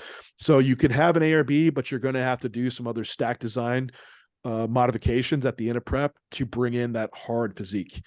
I prefer doing that with modifying the stack over using a diuretic, because that's usually where I see people just go to shit, like with diuretic use. But you're always using an AI. No. You've gone through preps where you haven't even touched an AI. Yeah. Really?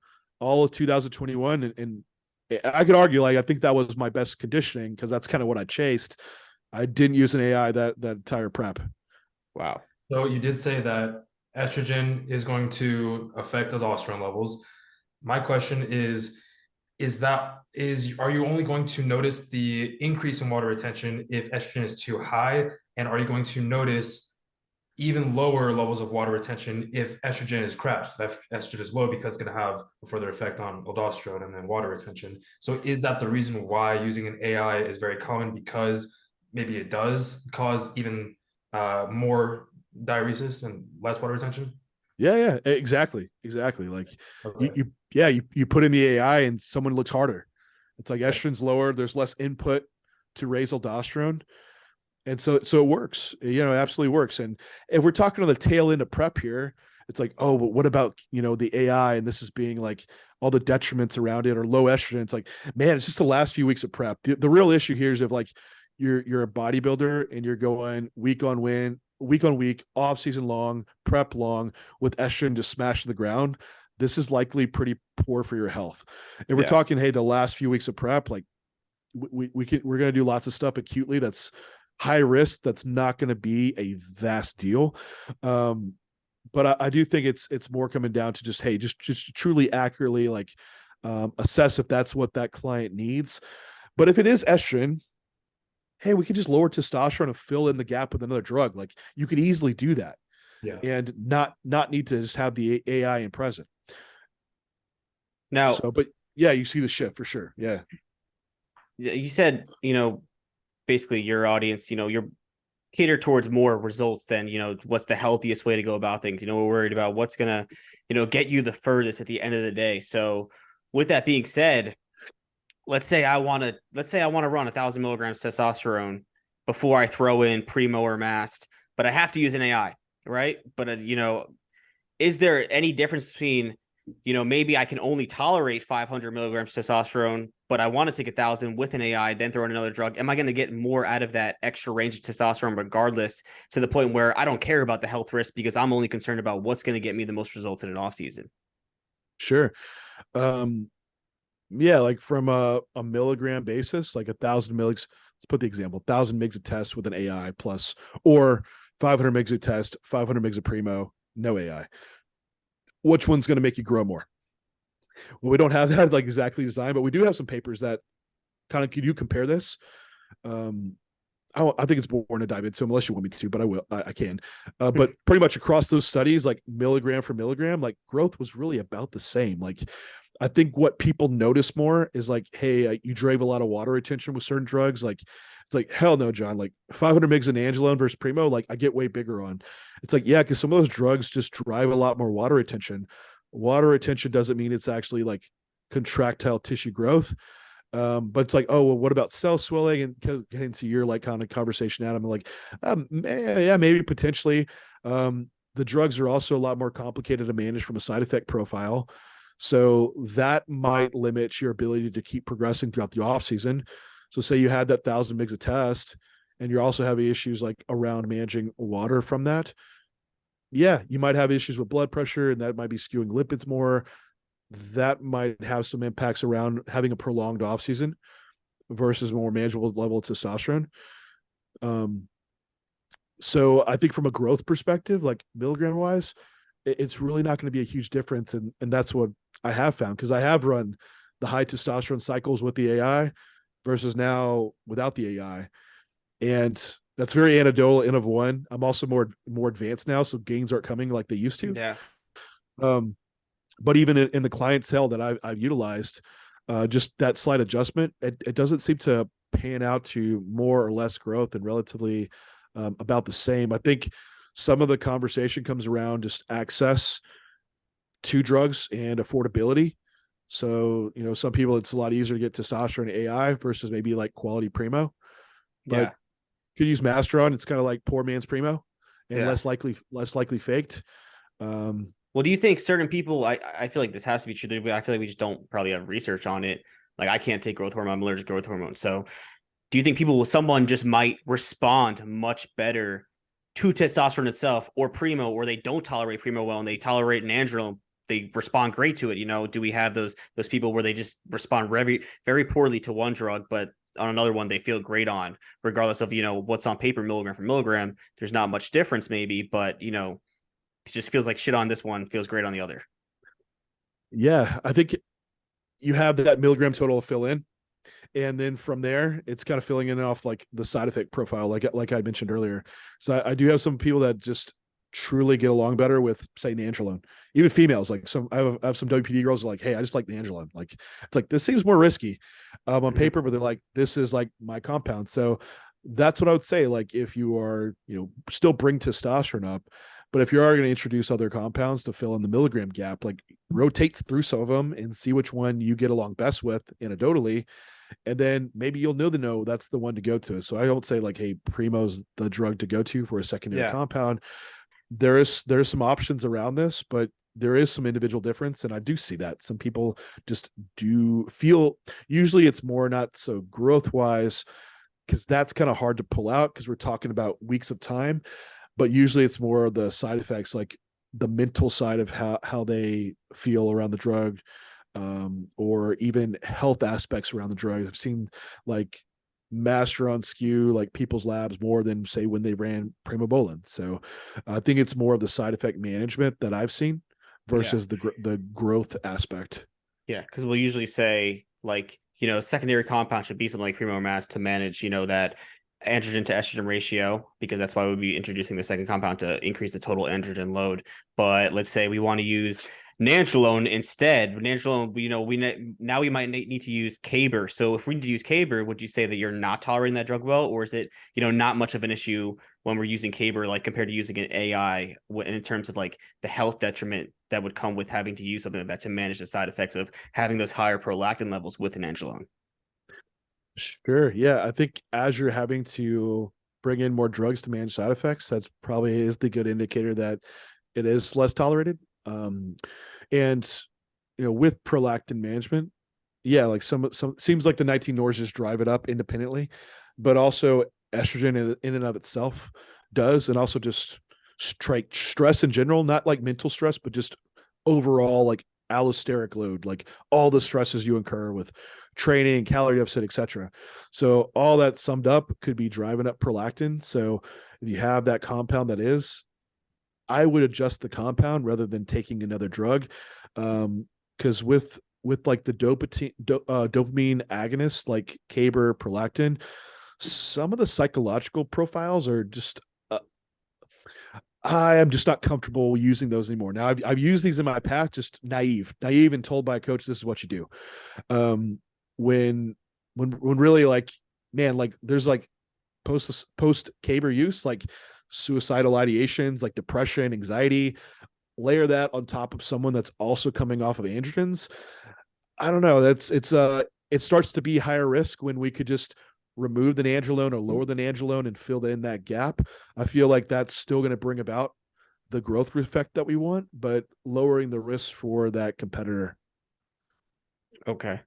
And now what about introducing orals? Because I know you don't think orals really have a place in the off season, right? Mostly just throughout prep. Pretty much. Yeah. And that's solely due to the liver toxicity that they come with, really? Yeah, they pretty quickly like skew lipids, partly from like their liver toxicity, but you probably overall drive that they probably are causing more overall just acute stress to all organ systems. But at least on paper, like you see like the lipid skewing pretty quickly. And that's what just comes down to like, what are you trying to do in the off season and have long durations of time with elevated milligram amounts with as little health skewing as possible. So you can actually see out these longer off season periods. And so to just acutely drop in like an oral, you vastly cut off that duration of off season for yourself from skewing lipid profile. And people like orals because of the strength that they work fast and drive strength. Like you get crazy strong and then you correlate, well, strength must mean more muscle mass, but there is some like neurological aspects around some of those molecules that make them great for strength athletes, for powerlifters. But to have to keep in mind, like that's not you. Like your main goal in the off season is just accruing muscle tissue. So just raise that milligram total up through an injectable, and save those for prep when you need something deployed quickly and acutely. And that's when like the oral shines. And that would be to help with, just training performance and muscle retention. In prep, like when I was talking about that prep with Jansen earlier, where we use more, and that was the main thing, was like just keep up training performance. So if training performance is upholding well on the milligram amount that you're using, that's a pretty clear indicator that you're using enough. But you will get to that part of prep where you start digging, performance starting to get pretty hard to uphold. Like that's when usually it's probably that 4 to 6 out time window when, hey, if I raise my injectables up, man, that's going to probably take a few weeks to really see out the full serum peak levels. Yeah. That's where the oral shines. Like you can quickly deploy something like that, have it take action and help with upholding training performance and in turn upholding tissue. Then we also get into like, hey, these things might be skewing like the estrogen to androgen ratio, and maybe it does bring about like this kind of aesthetic look as well. Yeah. So I completely agree with that logic of using, orals more for prep, but I do kind of want to bring out a little loophole is what if, and it's just, you can't just say orals on or orals off, the in between of, let's say, kind of getting the most out of the least. What if you take somebody who's relatively new to PEDs, they're in their first, second, or third cycle, and you have them, let's say, running, testosterone, primo, or masteron, and throwing in 10, maybe 20 milligrams of Anavar for 6 to 8 weeks within their cycle, either at the beginning or the end, for the training benefit in an off season. Do you think the risk reward ratio is not worth it in that specific context, to where they are getting the benefit for their training that they aren't going to get from their milligrams until they raise up their total milligrams, and then or from injectables, and then it just takes a little bit longer to kick into their system? Could they get away with doing that, is what I'm asking. Well, you can get away with a shit ton. In terms of health, in the health aspect, is it really not going to have that much of a detrimental effect? Yeah, I mean, using that amount, like 20 milligrams of Anavar from a health aspect, like, yeah, maybe it won't skew them that much. It could. You just have to. That's why with your athletes, got to follow their lab work every like Anavar is one 12 of the weeks. Pull it in. safer ones, or no? It's relatively more benign. Um, I guess the other side of that too would be, I mean, because you say, hey, 20 mgs of Anavar, this is 140 mgs per week of just adding in the rest of the injectable. But let's say like, oh, but the training performance aspect. Mhm. What about the safety around driving up strength more acutely? And what I see more injury wise is rapid strength progression. And so are we chasing just muscle tissue gain? Or are we trying to track strength gains? Because Anavar, that's where I see it shine really well. But from muscle building perspective, yeah, it's just really like what it's doing on the androgen receptor. So could we still just not in that same athlete like raise up the injectable amount? We also like, and I'll bring this up too, like for someone that is earlier on, you're introducing more compounds, which makes more complexity, Mhm. especially from a coaching aspect to assess if there is an issue that comes about, what is the drug that's causing the issue? Right.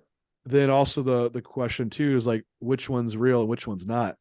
If they were on like a young athlete, Primo and Anavar, it's like, and they're like, man, my estrogen's sky high. Like, what's going on here? Like, is Yeah. is it your Primo? Is it is it the Anavar? And then like, so sourcing some of those things could be problematic. So, um, to your question, like, hey, earlier on, like, is 8 weeks going to be like a deal breaker in health? Like, no, you see people do crazy shit for like pretty long durations and they're fine. But again, it goes like, what should we teaching along for this athlete to keep building up long term? That hey, acutely we can get away with some stuff. Like, I don't know. I think there's still maybe a better way to approach that for the few reasons mentioned there. Makes sense. Mhm. So I'm sure you've done this as well. I think, I've done this years ago. A lot of guys will kickstart cycles with orals. So you just completely throw that out the window. You think that's a horrible thing to do. Yeah, I get it. I totally get it. It's like, hey, Yeah. yeah, your injectables aren't kicking in yet. We need something kicking like this first week. It's like, yeah, I guess if you only have like, 7 weeks to grow for this off season, Yeah. but that's just not how we do things, right? Yeah, well, that's what I think a lot of guys do, especially these guys that are like getting into bodybuilding. A lot of people they have it in their head that a cycle is like only going to be 10 to 12 weeks. How I should run this, 500 mil of tests for 10 to 12 weeks. And realistically, you can run an off season much longer than that. You could run higher dosages of gear for significantly longer than that. So what is your, typical time frame on what you like, what is there really any detriment to, doing a 26-week off season cycle where you're pushing all this gear compared to, having shorter periods and then having more time where you're, on cruising TRT phases? What is really the downside to that? Yeah. Yeah, the old thought would be like, blast hard, like right out the gate, week one for X amount of weeks, then bring gear down. And now we're seeing like the other protocols where you titrate up kind of week by week, then kind of hold that peak dose. And the idea like, hey, area under the curve, it's all the same. One versus the other, like what kind of makes sense. And to me, and again, there's like zero research around this, obviously. Just from an application aspect, logically, it makes a lot of sense to just slowly titrate and add in your off season to keep moving the needle progressively, just like every other variable. I think once you think about it from the other variables, it starts to make more sense. Like with food, like when you first start week one off season, you don't add 3,000 calories into your diet, right? Like, no, Yeah. we would slowly incrementally increase. And maybe same with training volume, same with intensifiers. Like, no, you kind of use them as you're getting, throughout your mesocycle, and same with gear. So like right off the bat from a training perspective, like a nutrition perspective, you should grow pretty easy off a lower amount of gear, incrementally increase up. But also from the health management perspective, like back when we would first just start cycles and it was like whatever, it's like 2 grams like first week, you like gain 5-6 pounds like the first week and you're like, man, this is amazing. Look at your blood pressure. Like that's like skyrocketing up high, like with that water retention that's occurring. So the health deleterious effects accrue pretty quickly. And hence why you must then stop at 12 weeks to go back to really, really low dosages. So if we can just slowly introduce this stressor of gear, we could prevent some of those from occurring. Now, again, you keep the doses high enough for long enough, like usually there's problems that's going to come about, but that's when you can kind of easier to assess along the way of when that does happen versus just throwing in gas on the fire. And so how do you know like when to like pull that back? And that's when you are looking at like lab markers, not just in serum, but also just like monitoring your blood pressure, monitoring your blood glucose, then also looking around like subjective factors around like hunger, appetite. And usually that's what I run into longer. And what it kind of pans out to be is usually they're like these 20-week to 24-week push-up phases. And usually the limiting factor, a lot of the time it's not like lab work. A lot of time it's like someone just totally maxed out on what they can push food wise. Hunger's like in the gutter, or like body fat's at a point where now we need to pull back. And so in turn, that leads to also pulling back gear. But I've had guys where like, yeah, lab markers are like, this is starting to get a little bit suboptimal. Like skin like is starting to get poor. Like we're seeing like some acne pop up. Like they look more inflamed. Lab work shows they're more inflamed. It's like, yeah, it's time to pull back. So yeah. So usually that's what it kind of pans out to be, is like something around this time duration. But you know, if you're earlier on, like you can keep the dosages like going for a pretty good amount of time. Yeah. I think what justifies pulling back, because I've had some guys on a gram and they're like, man, everything's great. I feel great. Like, can I just stay here? And I think like you should let the phases kind of guide that when you do pull back. And it's just smart. Like it's not smart to just stay on a gram because just some health markers look good. Like there's still like other changes that very well could be happening health wise that you'll incur later in life. So there should be some time duration spent back within a physiological realm, and you can guide that with the phase you're in. So you're not going to, usually for most guys, not going to be in a growth phase for a solid year. There's going to be phases where you need to do a fat loss phase, or you're going to have like somewhat of a maintenance phase potentially. Holding Those don't phase. just yeah, sure. Holding phase. Yeah. Those don't justify like long durations of high gear use. Like you can bring gear down. So Yeah. that would be the time when if someone made that argument, like everything looks great, like yeah, you should probably spend some time within the physiological realm of normal. Yeah. Well, what would you say for the average? I know obviously like those factors come into play, like what phase they're in, you know, how much body fat they're accumulating, but like, you know, the guys who are newer to this, starting out on gear, they're like just on testosterone, maybe a little bit of primo or something else. Because like I said, a lot of guys will say, I'm just going to run this for 12 weeks. And I feel like if you're somebody who's not like actively competing, your main focus is just pushing growth, you should probably ride that out longer. So what would you say? What are your thoughts on like what somebody who's just, you know, trying to push growth necessarily, like what is like the average time frame they should aim around? Do you think doing so? Because I feel like something for like 8 to 10 weeks or something like that, like you're barely giving enough time to really like let everything synthesize, and you're not getting much out of that as opposed to riding it out a bit longer. So what is like the sweet spot or average that you would say?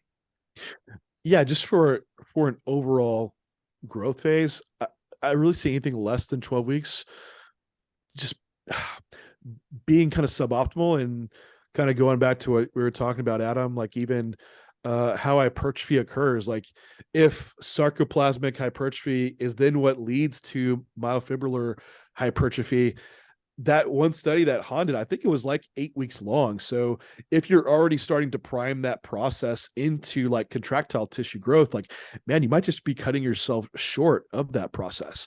Now, Yeah. it might not exactly work that way, but also, yeah, you have just a lot more time to be able to keep progressing. And if you're starting off a cycle, a lot of those esters aren't even stable to like 4 to 5 weeks in. So you're just getting into like the peak. And then if it's, you know, 8 weeks later, like 3 weeks later, you're already cutting off. It's like, I would just ask yourself why. Yeah. Why are you stopping the cycle at 12 weeks? And try to answer that question for yourself. And just like I did when I was running, my first injectable cycle was the typical like 500 mgs a test. I started with an AI and I ran it for 12 weeks. Yeah. And if I went back and said, well, why did I run it for 12 weeks? I don't have an answer. I don't know. It just because that's what it sounded like everybody did. Yeah. It's like the bro science was thing. 12 weeks on, 12 weeks off. Why do I start at 500? why do I Yeah. start with this AI? Like, That's why I started off 500 tests and 50 D balls. What I started on. yeah, usually D-ball was in there for some. That was the next one I did. I had D-ball. But yeah, ask the whys. That's what I did with J3U, is asking the whys, because I wanted just to learn how this stuff worked Yeah. and apply it. And with a lot of the PED, what was taught back then, there wasn't any whys behind it. It's just kind of what was done and without any thoughts. So ask yourself the whys and just investigate if there's a way where you can pull out more results. Like, why would you only want to stay on for 12 weeks if you could do it for 20? Yeah. Like, and you're going to grow more. Do you think total androgen load plays a factor within that? Obviously, it's different for all the individuals and what they could tolerate, but like in general, somebody running 400 milligrams of testosterone versus 800 and some primo, I would assume, can run that 400 for a longer time duration without the health risk compared to the other person, no? Oh yeah, absolutely. Like, the more you take, the more problems you usually will incur. So with people starting out, like, it's 500 is not the starting amount. Just FYI on that. What do you say the starting amount is? Yeah, well, true TRT is around 100 mgs per week, like, to stay physiological norm. So you absolutely do want to push beyond that, or you're just staying normal. I would say around 300, but some people say 2. I don't know. What do you say? Well, see, I have some guys when I at 300, they don't tolerate it. So starting out, I think 200, because you can teach someone real quickly how to manage that, assess it, and then you could always easily move up. Like, yeah, hey, in 4 weeks you could go to 250, another 4 weeks you go to 300 if you wanted to. So I mean, you could easily titrate that up. And 200, I've seen some guys that their lab work, they're like 1,500 nanogram per deciliter. Like, it's freaking nutty. Yeah, mine is so for 1,900. Yeah, on 200. 200, yeah. Yeah, dude, you're like probably like 2.5 times normal or something on that. So like, would you not grow up that? Like, hell yeah, you would, right? For someone that's just introduced and you can manage it, you don't need the side effect profile, and then titrate up as needed and do it performance based. So if like the gains are flying, keep going with it and just add in kind of as you need from there. Now we know we need time for it to saturate, though. So how long would you say before you make that judgment call to titrate up? Because some guys will be like, every week I'm going to titrate up, and it's like you don't even know if you need to do that at that point. Yeah, I mean, there hasn't really been some. I mean, people are putting some frameworks out there. I mean, it's all still the kind of theory based around it. What I've been doing is usually every 4 to 5 weeks. Now, this is an athlete where, hey, I'm taking someone, I'm trying to figure that testosterone dose out with them, 4 to 5 weeks. But for the new person, if you're starting at 200, just for one, stay there as long as you can. Definitely don't adjust it before the 4-week mark. But 200, just keep riding that out and keep growing. And then usually 50 milligram increments works pretty well from testosterone. Otherwise, just from a measurement aspect, it's silly to even try to implement that. But then, like, as you're more advanced, like, what is the rate you should be titrating up on? Once you learn the testosterone dose you can tolerate and what you need to go down to with a certain amount of DHT, you could be more aggressive with the titration scheme of testosterone. But as far as like what I do is I take like what might be the baseline of what holds tissue, what do I know the peak dosages I need to get up to, and then within that time realm, I've kind of mapped out how long my potential off season might be, right? So if, say, for instance, this past off season, I know I need to get up to, let's easy math, 2,000 milligrams, around 400 milligrams, I can retain tissue really well, cruising along with. So 2,000 to 400, I want to hit that in roughly about 10 weeks, because roughly 20 to 24 weeks is what I kind of programmed in for an off-season push. And so I make sure I get up to that amount, and then I hold that peak amount and let it ride out. For some new athletes, you're trying to learn that process, but once you learn it, then you know how to move them pretty quickly on yourself. But since you already know that the dosage you're trying to get to, so the reason why you're starting lower and titrating up is simply for you to have a prolonged off season instead of just starting at that dosage from the start and minimizing health risk. Yeah. For one, like the health aspects around it, but also too, it depends on the phase you're coming from, for one. So if, like, a lot of times that's coming post show when already you're in a pretty lean state and very responsive, and you've already been on these lower dosages. So you should be able to see out some growth with the lower dosages along the way. Yeah. But then the next aspect, it does come down to the health effects of dropping in like a massive amount of gear right off the bat. Now, if you want to titrate up quicker, Sure. Like there's no like how fast should you titrate up to not cause blood pressure increase. That there's nothing, no one out there that can tell you that for sure. They do, they're lying, right? So Yeah. if you want to do like, hey, I'm going to do 250 big jumps within 4 weeks, I'm at peak dose, like you can make the case for that. But then just like, well, are we going to have like a 24 week off season and let that still move up just like with food and training? Yeah. So what is the amount of weeks to move up to peak? Yeah, it's kind of a question mark around it. I think there should be some time we titrate up. And usually what I'm doing for most people, like early on beginners, it's like 50 milligrams. For more advanced guys, it's 150 to 200 meg increments. Yeah. Okay. I know, Adam, you wanted to touch on the DHT, right? Yeah, actually, And just so you guys know, I might not have much more time. How much? Okay, when do you have to leave by? So I thought we were going an hour, but it hasn't been an hour. So okay. I thought you said you were open till 7. Okay. Now, if you have to go, we can totally end it. let's hit another. This is like my work. Okay. It's all good. It's all good. Yeah. But let's hit one more question, then we can wrap it up. That'd be good. Yeah. We'll wrap it up after this. So let's talk about DHT and hair loss. What were you gonna say? I feel like this is a pretty common question that a lot of people have and have a misconception about, is if you're gonna be more prone to DHT side effects and hair loss from something like Masteron or Primo, is it because those compounds metabolize into DHT, or is it just from the total androgen load that you're going to notice hair loss from that? And it's only from testosterone, because testosterone converts into DHT and Primo and Masteron don't. And so we're only going to see the hair loss from too high of testosterone dosages. Sure. Yeah. I mean, the interesting logical one kind of around this, that because that is the proponent, right? Like Masteron is DHT, Primo's DHT. DHT is an input for what could be hair loss. And so that's going to affect your hairline. Interesting thought is like, why are more older men bald? And they also have like the lowest androgen levels at that time, which in turn, they'd probably have the lowest DHT levels at that time, right? That's a good point. But like young men, we have like sky high androgen levels, high DHT levels. Like these are, I talk about non-steroid users, but throughout those early years, like it's not a problem. Then you see some guys that just always have their hair. So there's a genetic aspect around this too. Also, it looks like as you get older, even though there's amount of DHT present, it looks like how it interacts at the hair follicle could change. So the actual paths that get sent down. Another thing is that there is multiple factors that go into hair loss, but acne for that matter too. So, and if you look at the hair loss interventions, so part of this is there needs to be like inflammation present. Also, oxidative stress. These are inputs that could cause damage of the hair follicle and hair loss. But however, DHT could be problematic too. So it is an impact for that could cause like androgenic alopecia, right? So over time, the hair spends less time in the androgen phase of this like growth phase, and it moves to the other hair loss phase, like it was a telomere phase. I'm forgetting my phases exactly, but anyway, less growth phases occur, and so over time, you start seeing more hair shedding and thinning of hair. This is over years. Androgenic alopecia. It's not like I started my cycle 4 weeks ago and my hair fell out. So you don't think that's possible?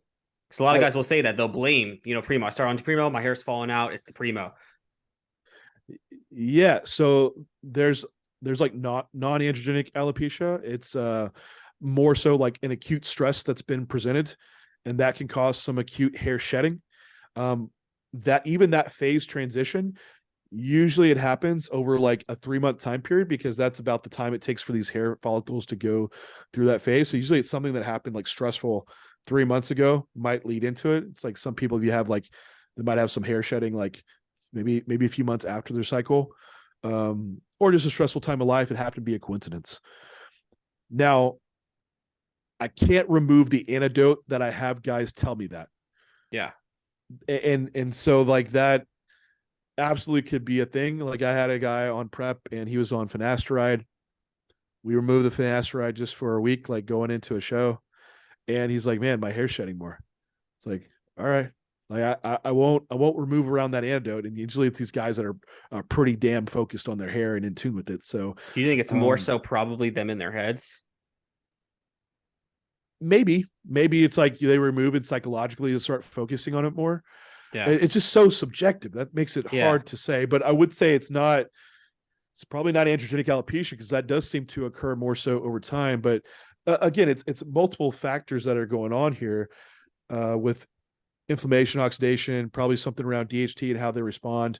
Also things around like scalp, like blood flow and tension. So people, like if you're wearing like a hat all the time, like that could be problematic. Some of these interventions around like hair loss are like derma rolling, like trying to bring blood flow more to the scalp. So it could be a reduction of blood flow too.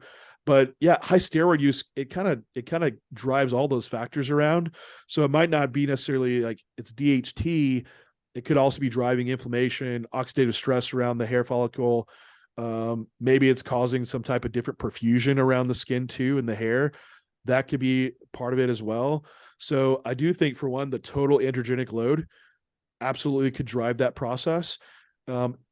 It would be unreasonable to say that DHT is not going to have maybe more of the impact. But back to your question, Adam, that Masteron and Primobolan is not the same thing as DHT at all. And DHT being pretty much a pure androgen, it's very low anabolic. It doesn't do a lot in skeletal muscle. It's pretty much creates all the masculizing effects. And the reason Primobolan came about in Masteron, because they used to treat females with breast cancer with testosterone. What a terrible way to do that, right? They're trying to offset the effects of estrogen on these breast cancer cells with high androgen amounts. They're like, man, this is terrible. It's virilizing these females. They're getting masculine, right? It's like, well, let's make a drug that doesn't aromatize, that doesn't turn to estrogen. And that's what they did. And there's Primobolan and Masteron. And what went into clinical deployment was Masteril, the brand name for Masteron. And that was the idea of a benign drug that was low androgenicity, that would still have more specificity for like what they're trying to do breast cancer wise, but also like it still has the anabolic traits around it too. So you have Primobolan and Masteron are very low androgenic drugs, very benign to females. So the very farthest thing from actually pure DHT. So just because it's made from it doesn't mean that it's responding the same in the body. Now, a lot of guys, I think it is more so like you're bringing up the androgen load, and that becomes a problem. Now, if someone notices it, hey, I feel like I get more hair shedding on Masteron. Like, okay, cool, just go take Primobolan. Like that's fine, you know. So you think it's more so due to because obviously the DHT derivative doesn't convert back into DHT, so it's more so just due to the total androgen load. So technically, like testosterone or any androgens, 19-ors would be much more detrimental in themselves to potential hair loss from that aspect. No. I mean, some people make the argument that Nandrolone might be more hair friendly. Have you heard that? Have you heard this? I haven't. No. I've heard that, but then I've also heard if you're taking finasteride with Nandrolone, then it can increase the conversion into DHT, which will cause more hair loss. Yeah, so like Nandrolone, like 5-alpha reduces to dihydronandrolone, which dihydronandrolone is a very weak androgen. So Nandrolone potentially would be saying like this is more hair safe because the androgen it converts into is very, very weak. Now, if you're taking finasteride, right, you're blocking that conversion to DHN, making the original compound just more prominent, and so making that compound less hair friendly. But again, it still could come down to your total like androgen load. Another point around this too is like, say the implementation of Masteron or Primobolan along with testosterone, it very well could have some competition with the aromatase enzyme, because I have seen in labs like estrogen goes lower with taking some of these drugs, or you might notice the side effects as much. That could send more of that testosterone down the path of 5-alpha reductase to create more DHT. So having Primo with it, right? Having Primo or Mass with it, potentially like because people do send these compounds down one path more than the other. You might have someone that sends and creates more DHT. You might have someone that does produce more estrogen around it. So combining that drug, now this is all like a theory based around it, but just kind of what I see it might make sense, is that when you do implement those drugs, you might actually push one down, like testosterone down the DHT path more, to where now with total more drug, but you also have more DHT in that person. And maybe that's what they're noticing. Like, hey man, this is seeming to drive up my hair loss more. And it's like, let me add in this finasteride. It's like, well, that's when you're now handling testosterone based on not only your estrogen side effects, but also your DHT side effects too, right? Bring down testosterone and bring up primobolan or masteron, so you're not having to use that finasteride. Now, what about the deleterious effects of using like finasteride or 5-alpha reductase inhibitor? I would say, like from what I've seen, it's relatively low risk. What I would go against is the same thing of not smashing down DHT to very, very low levels, as that can have, like, it's important for neurological function, has on a mood, energy levels, extremely important for erection function and libido. So, I mean, there's been like, finasteride dick, where the guys like can't even get hard anymore, and there's like very lasting effects. Now, small percentage of people that does occur to you, but hell, I wouldn't want to take that risk. But I'm bald, so I mean, like, I'm the worst person to ask about, like, what's your hair protocol, John? Like, yeah, you want beautiful hair like this? I can show you how to grow like a back mane, but that's, Just to clarify, because some people have this question, since DHT aren't DHT derivatives, they're not DHT, using finasteride would not inhibit the efficacy of something like Primo or Masteron, because some people will, think if I use finasteride, it's going to take away from what Primo or Master are doing. Yeah, great question. And you're correct. Like, since they're not converting into DHT, you're right. It wouldn't have that impact. Potentially you kind of make an argument like with finasteride having some interaction around the testosterone molecule, right? And blocking its conversion, like, and just like I brought up earlier, like testosterone, primobolan, they might have some interaction all in the aromatase enzyme, just primobolan wouldn't actually convert. Well, would be my question, would be like, hey, does primobolan and masteron have interaction with finasteride to where it might make your impact on testosterone not as effective? Now, I haven't seen that in application, when guys that are running finasteride, doesn't seem like it's a problem around that. But to make your question simple, yeah, that wouldn't make a lot of sense of like bringing in finasteride when you're now using like primobolan or masteron. Like, it's not going to change how that drug's interaction is to convert to DHT or anything. Okay. So basically, if anybody's main worry is hair loss, they should really just opt to keep testosterone as low as they can while using other drugs for more androgen low. But then androgen low can also contribute to it. So I guess it always just depends. Dude, just do it long enough, and you're if you have a genetic propensity for it, you're going there. Yeah, it's happening. Like, I know, like, man, it's all classic physique guys that I have that are like, man, on finasteride, like, I got to keep my hair. Like, I totally get it. Like, we need to be like beautiful on stage. Like, for bodybuilding, we were kind of hopeless. We're like, fuck it, let's just be ugly. We don't care about that. But like, for bodybuilders, it takes a lot longer to accrue that tissue. So you just kind of exposed to androgens, higher dosages, maybe for longer periods of time, and you just kind of end up losing hair, like if you have like the genetics around that. So do you know if you get a transplant, if it would still affect that transplant? If like you could lose the hair from the transplant? Great question. I don't know. That would suck. That would fucking suck. Yeah, it would. I guess because I think those do like try to integrate into the follicle, right? So I would assume it would, unless it's just like some type of like plastic just stuck in. I don't think that's how they would do them, but yeah, that's for a hair expert to answer, not me. I don't dig that hard into the hair stuff, just for the obvious reasons. Like, I just all right. I'm result first. Like, hey, if you want beautiful hair, like being a bodybuilder, like those kind of conflict. Same with all this shit. Like, hey, I want to make sure I always have like rock hard erections, like always have great libido, or I want to have a baby. I want to have fertility. Like, people like want it all and be like a pro bodybuilder. Like, man, all those are very, very conflicting. You have to be willing to accept all the risks at the end of the day, even if it doesn't happen. You might get one and it might really, really suck. And that's the part of risk. It might go there. Yeah. Cool. I think that pretty much wraps it up. I'm sorry we held you here for so long. John thought he was coming on for an hour, but we got him for 2. So you guys better like this video. No, When do you? I enjoy talking. I enjoy chatting. Yeah, it was fun. Yeah, well, we appreciate it. When is J3U dropping again?